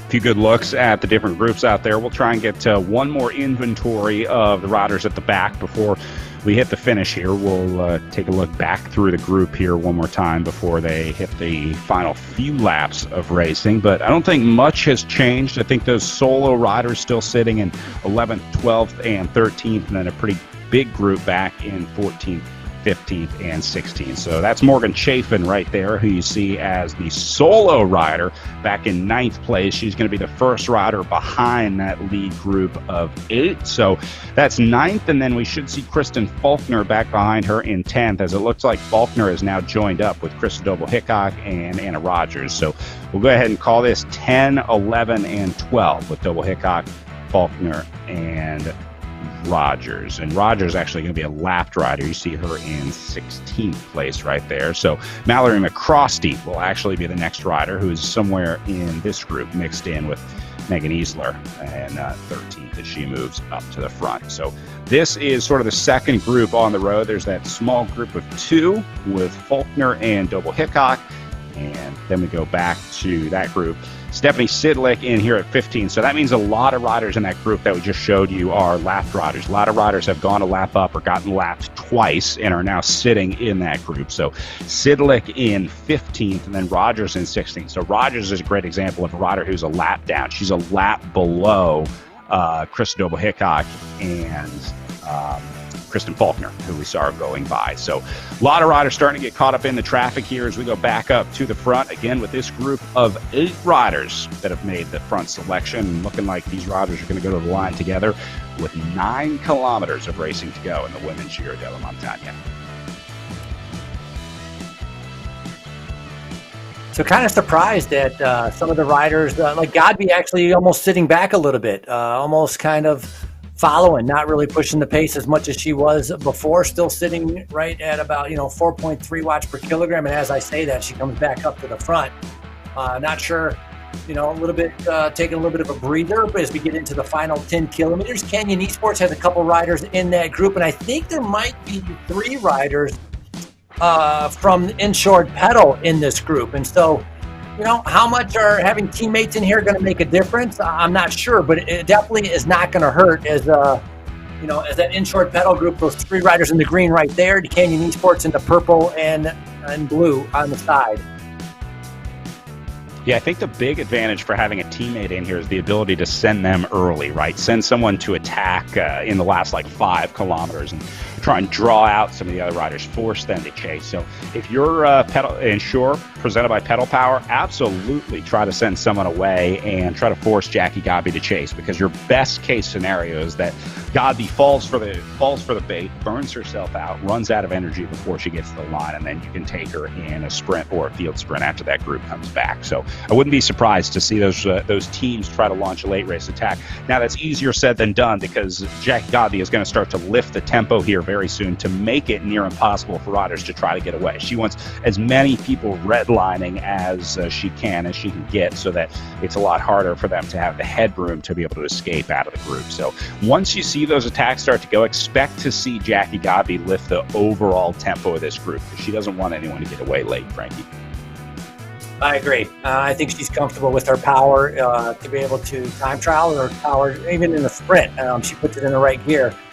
Extremely strong. And so, one of these riders is definitely going to have to sacrifice themselves, and I would think it'd be the rider from Insured Pedal Power. And by sacrifice themselves, I mean 2 laps out, 3 laps out, really race it like it's the last lap and go as hard as you can and go flat out and see if you can get Godby to kind of redline herself, which would benefit everybody else if you're trying to beat Godby. Now on Godby's end, she's just going to keep it steady, and we keep talking about ways to beat her because she seems unbeatable. I'm not rooting against Jacqueline Godby. I don't want anybody to think that. Super impressive, and it's fun watching her race, but sometimes you got to think a little bit differently and trying to figure out a way to be able to beat a rider that is as strong as her, and that's what kind of gets where you have to get creative. I will say, I think Jackie Godby would be the first to say that she's more than happy for you to cheer for other riders in this group, because she's been really enjoying the process of exploring how to race on RGT and the different ways that these races could play out. So I think she would appreciate if some riders tried some new attacks and new strategies out there on the road. Jackie Godby would be the first to sort of cheer those riders on and show some support for the new method of racing if they can try to find some way to try to beat her out there. Look at the riders spread out across the road, taking up almost the entire lane here on the left side. One rider doing a good ride out of Team Infinite, Long Island, New York, is Christina Grossman. She's managed to be able to remain in these final 8 riders, and she's just kind of patrolling the front and staying in that top 3. So she's doing a fantastic ride so far. Yeah, riding smart in the group. It's amazing how much you can get done by just kind of staying out of the way. Just let your power do the talking, sit in the group, use the draft to your advantage. And Grossman should have a lot left in the tank when we get down to the final couple laps of racing here, which are going to be coming up very shortly at 6.4 miles to go. Each lap just under 6.3 kilometers to go, each lap just under 1.5K. 1.67 kilometers to be exact on the circuit today.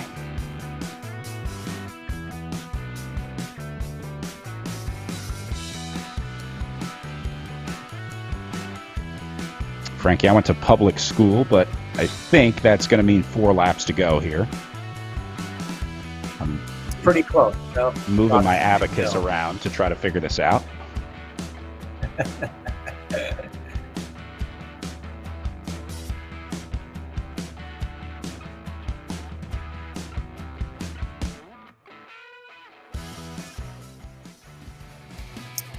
So I think we got 2 riders racing in Europe. Cécile Lejeune racing in France and Pole racing in Germany. Weissman is German, but I think she lives in the U.S. racing for the Amy D Foundation.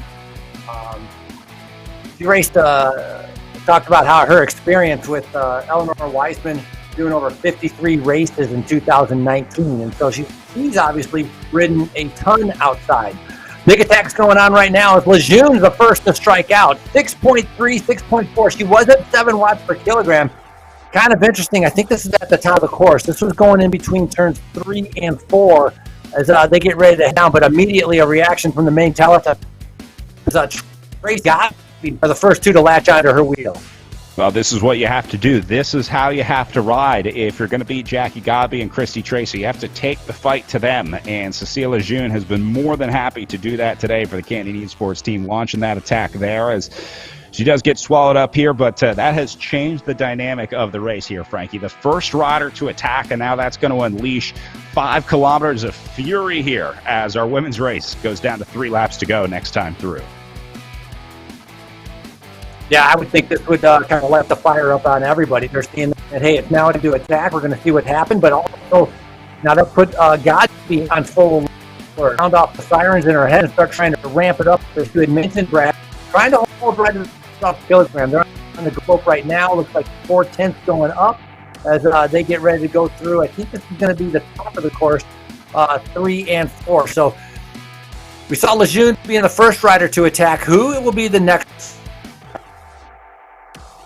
Or will anybody be able to attack? Will there be a next rider, or does the tempo just get lifted so high that nobody can get away? Doesn't look like that's quite the case right now. They're not quite into the red zone yet. Most riders still in green and blue, which means it's relatively calm out there, at least in terms of the power numbers, although I'm sure there's a lot going through their minds right now, like, is Cécile Lejeune going to attack again? As we see her make an appearance up on the right side of the group, but then just let off a little bit as they go into the 1K to go banner. Now, again, let's take a look at this course, Frankie, because this is a good preview of the run into the finish. If this comes down to a bunch gallop from that last kilometer in, it's pretty fast, and I think only 2 corners between 1K to go in the line.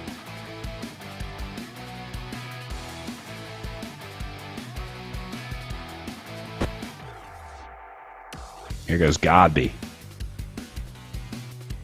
Again, just inching away off the front, looking for her advantage, as now Pole is going to go for the Canyon Esports team. So this is what we were talking about earlier, the strength in numbers. Use the team to your advantage, and Canyon Esports is sending Kirsten Pole off the front right now. That's going to be the first move of the day for Pole, as she will be the proverbial rabbit here for the field.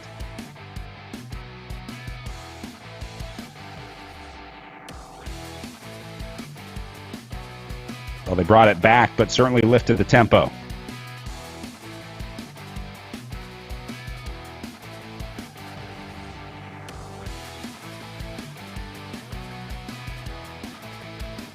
Tracy, meanwhile, with a little gap as she gets back in. And this will take us down to 2 laps to go as they go into the start-finish arch one more time.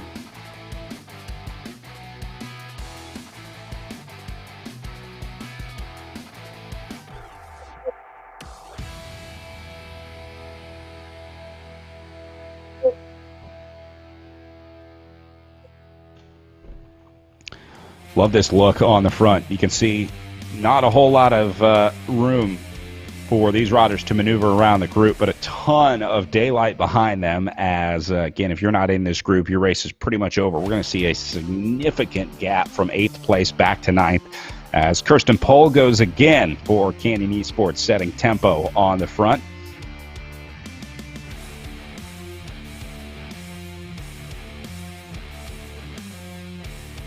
Going under 3 kilometers to go to the line here. You see a lot more reshuffling starting to happen here as they, I don't want to say fight for position, but the wattage is certainly less consistent now in the last 3 kilometers than we saw earlier. We're seeing a lot more of these gaps forming here and there. The group is just starting to fall apart a little bit more in the final 3K of racing as we go back to Pohl putting in her effort for the Canyon Esports team, still doing her job here. I think this is a setup for someone else on the squad. I think Pohl is trying to draw the other riders out here. Some really smart racing from Canyon Esports.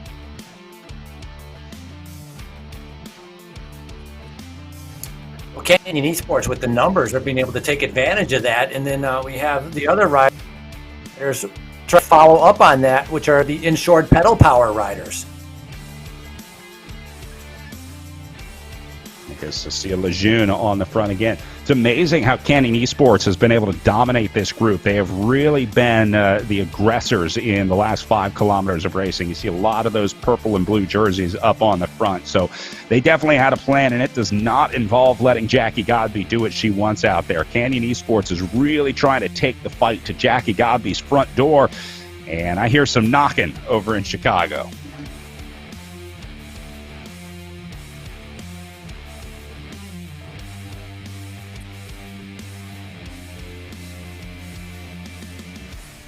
Watching the overall wattages starting to rise here a little bit as well as they go up towards 3 and 4 watts per kilogram averages. And there's our 1 lap to go bell from race director Mike Weiss, sending him off for the final loop of the Giro della Montagna.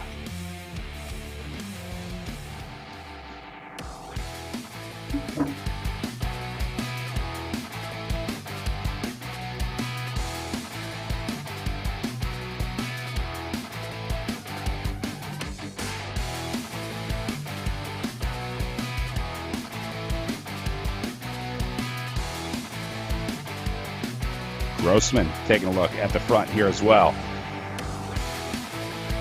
Really no point in hiding anymore. If you got the watts left in the legs, now's the time to use them. Watch more and more riders going into the red zone as Tracy covers the move of Jackie Godby, lifting the tempo on the front. This is going to take us down to 1K to go as they go under the yellow banner. Presented by Argon 18. Last 1,000 meters of racing here. Again, a couple more corners before they make it, so timing's still important. See the riders just waiting, biding their time. And it's like one of the Team Infinite riders going to go with Cameron. She gets swallowed up. Here goes Godby surging.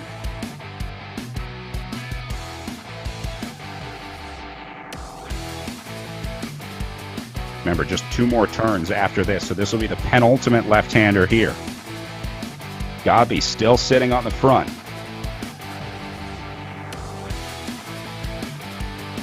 Nice smooth ride through that penultimate corner for Godby. Did a nice job of maintaining her momentum. Now into the last corner. Godby still sitting on the front, but a lot of riders on her wheel. This is still anyone's race. It might finally be the day where we see Godby dethroned as Laura Matson-Coe makes an attack here at 800 meters. Godby surging late, though. Tracy in trouble. Here goes Godby. She's got the gap, and I think she's going to do it again. Meet the new boss. Same as the old boss as Jackie Godby takes another stage at the Echelon Racing League, winning day 1 of the virtual Gateway Cup. Jackie Godby is your women's Giro della Montagna winner.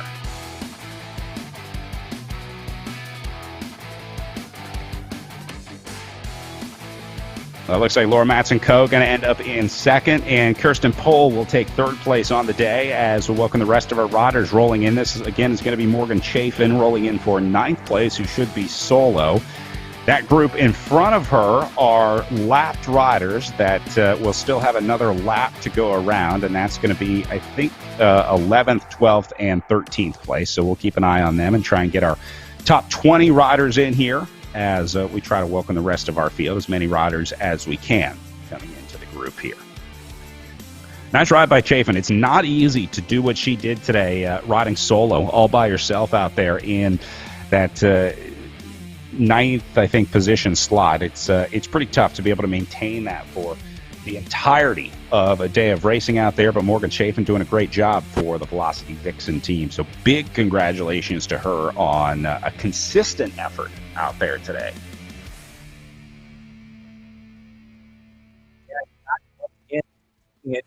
Extremely strong, but what a ride, and it shows how hard and fast this race is. Such a small group. The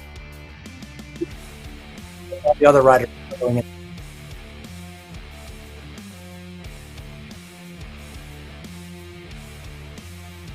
So Chafin, in her last couple kilometers of racing here, she sees 1.8K to go on her screen, averaging a nice 40 kilometers per hour. This will be Faulkner and Doble Hickok. Again, Rogers is a lapped rider, but has been sitting in with this group. As it's a pretty good group to learn from, good group to sit in with a couple riders from the Esports Worlds team.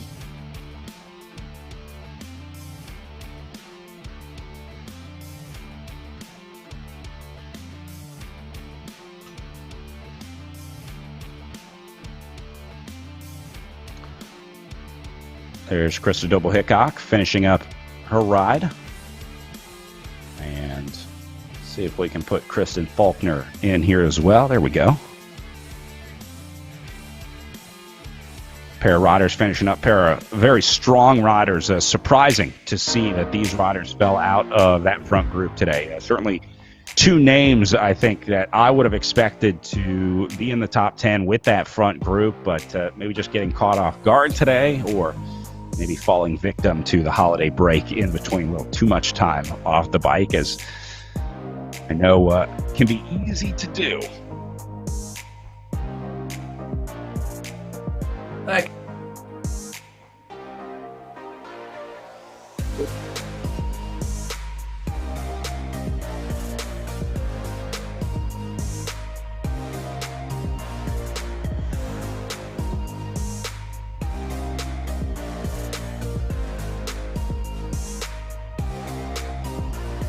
So Faulkner and Doble Hickok are going to be heading out on their last lap, so it's going to be about 1.5 kilometers before they finish. That means that Chafin should be finishing up behind pretty soon here, as I think she is just behind this group on the virtual course, and should see her hit the line, and then we'll round out our top 10. Take a look at results and try and grab a word with our winner, Jackie Godby.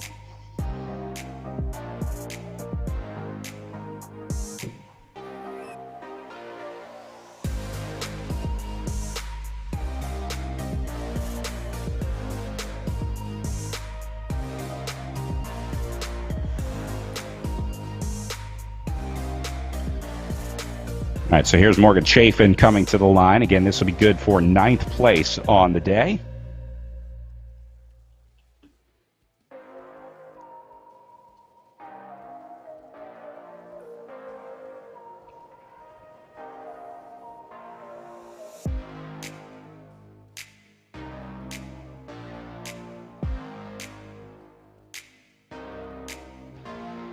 All right, so there's Chafin in for 9th. Rest of the group with Doble Hickok will head out on their last lap of racing and finish up. So we should have the top 10 here in just a couple minutes. Let's use this opportunity to take a short break as we wrap up our pro women's race here at the virtual Giro della Montagna. We'll grab a word with our race winner when we come back. In the meantime, enjoying some very cool pictures from local photographer Dan Singer. Had some great captures from the past years of the Gateway Cup. Can't wait till we get more of these in 2021.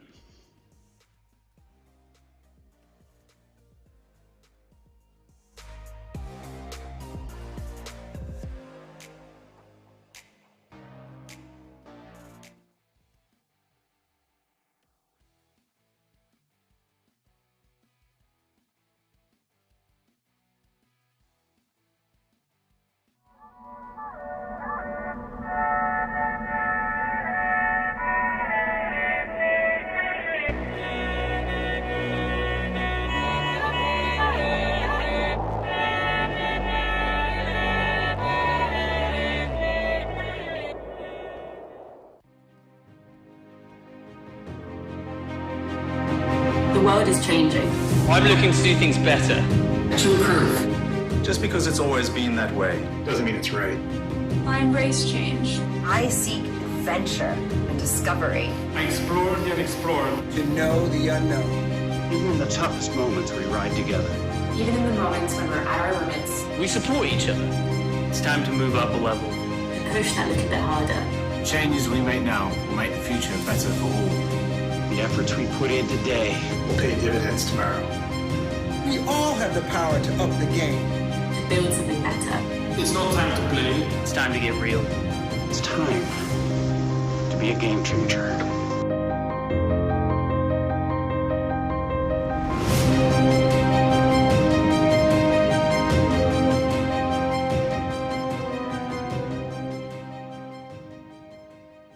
As an athlete, getting marginally better is one thing. Getting exponentially better puts you in a whole new ballgame.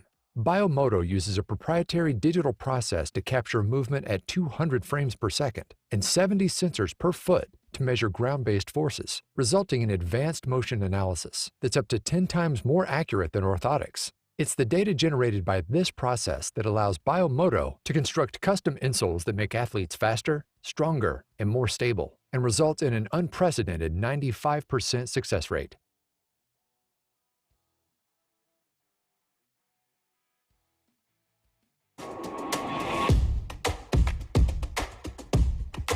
Normatec recovery systems give you a high-tech compression massage for warm-up pre-workout and recovery post-workout. The technology is very safe and is used by a broad range of athletic types and really any fitness enthusiast looking to get the most out of their workout. The whole idea is that we're using air compression to help increase circulation in the body. We wanted to mimic physiology, the way the body moves fluids. We went ahead and took a lot of those principles and put it into a system that you can use on your different extremities and your hips as well. Normatec has been an industry leader in pneumatic compression, providing improved mobility and profound healing for thousands of patients. We continually work with researchers to study and develop the effectiveness of our technology. It's all about creating that community space where people have a conversation around recovery and start really challenging their beliefs in what is possible and what they've known and maybe what could be.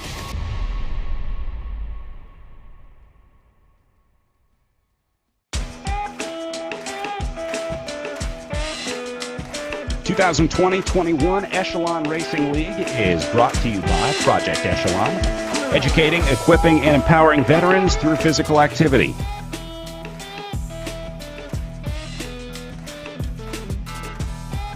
Presented by HyperIce. Move better and enhance your recovery with HyperIce.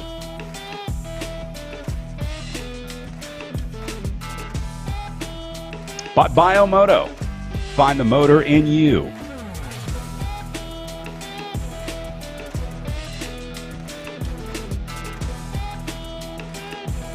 And by Nations, enhancing the reach of esports, including the Echelon Racing League. All right, well, as we wrap up our pro women's race, let's move over to our virtual interview and see if we can grab a word with our race winner, Jackie Godby. Jackie, congratulations on the win. Can you hear us? All right, so first off, you are a very smart woman, and I saw after your ride your immediate recovery when you sat down. Can you share with us what your post-race recovery was today? Yes, that is the post-race recovery. I have earned it, and it makes me a very happy woman.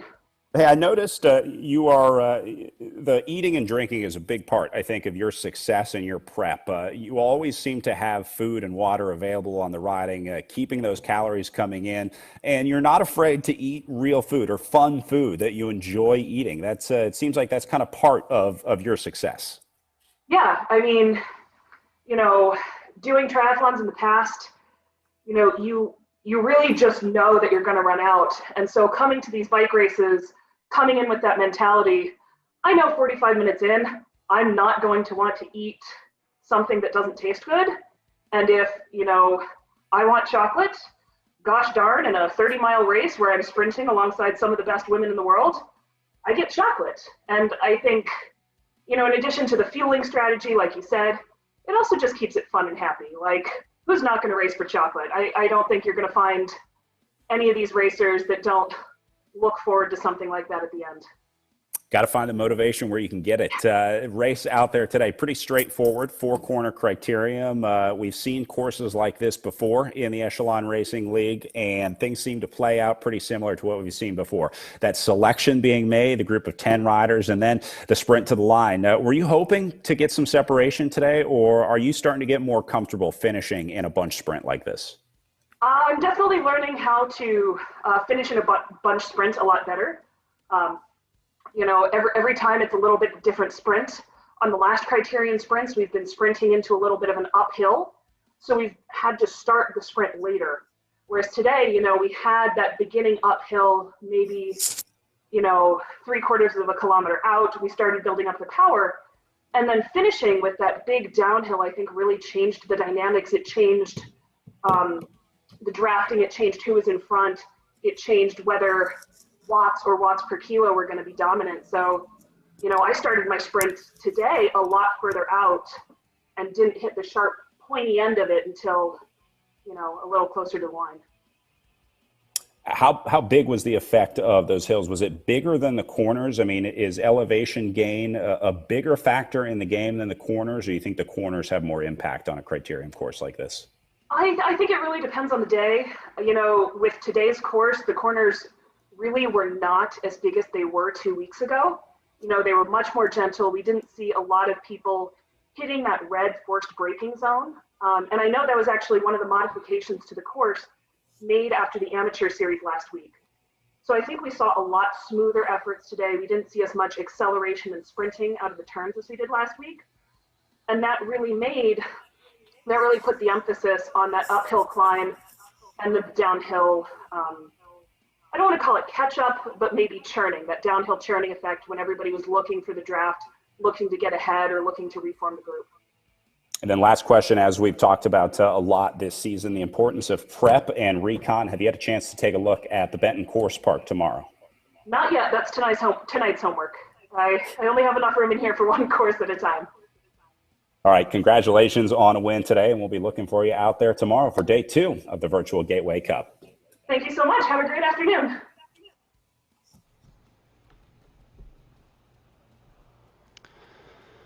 All right, so Jackie Godby takes the win today with just less than half a second ahead of Laura Matson-Coe at 0.289 seconds behind, with Kirsten Pohl holding on to a third-place finish for Canyon Esports, with Christina Grossman taking 4th and Christy Tracy rounding out the top 5 today. So solid rides all around for our women's field as Jackie Godby adds one more win to her resume, and certainly going to be another one to watch tomorrow as Godby tries to continue her march into racing. Let's see if we can bring in Laura Matson-Coe in second place overall for the second place overall on the day for the EVOC bike, now the insured team, as the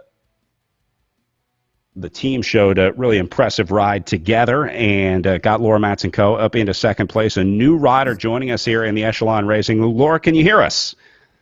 Absolutely. Hello.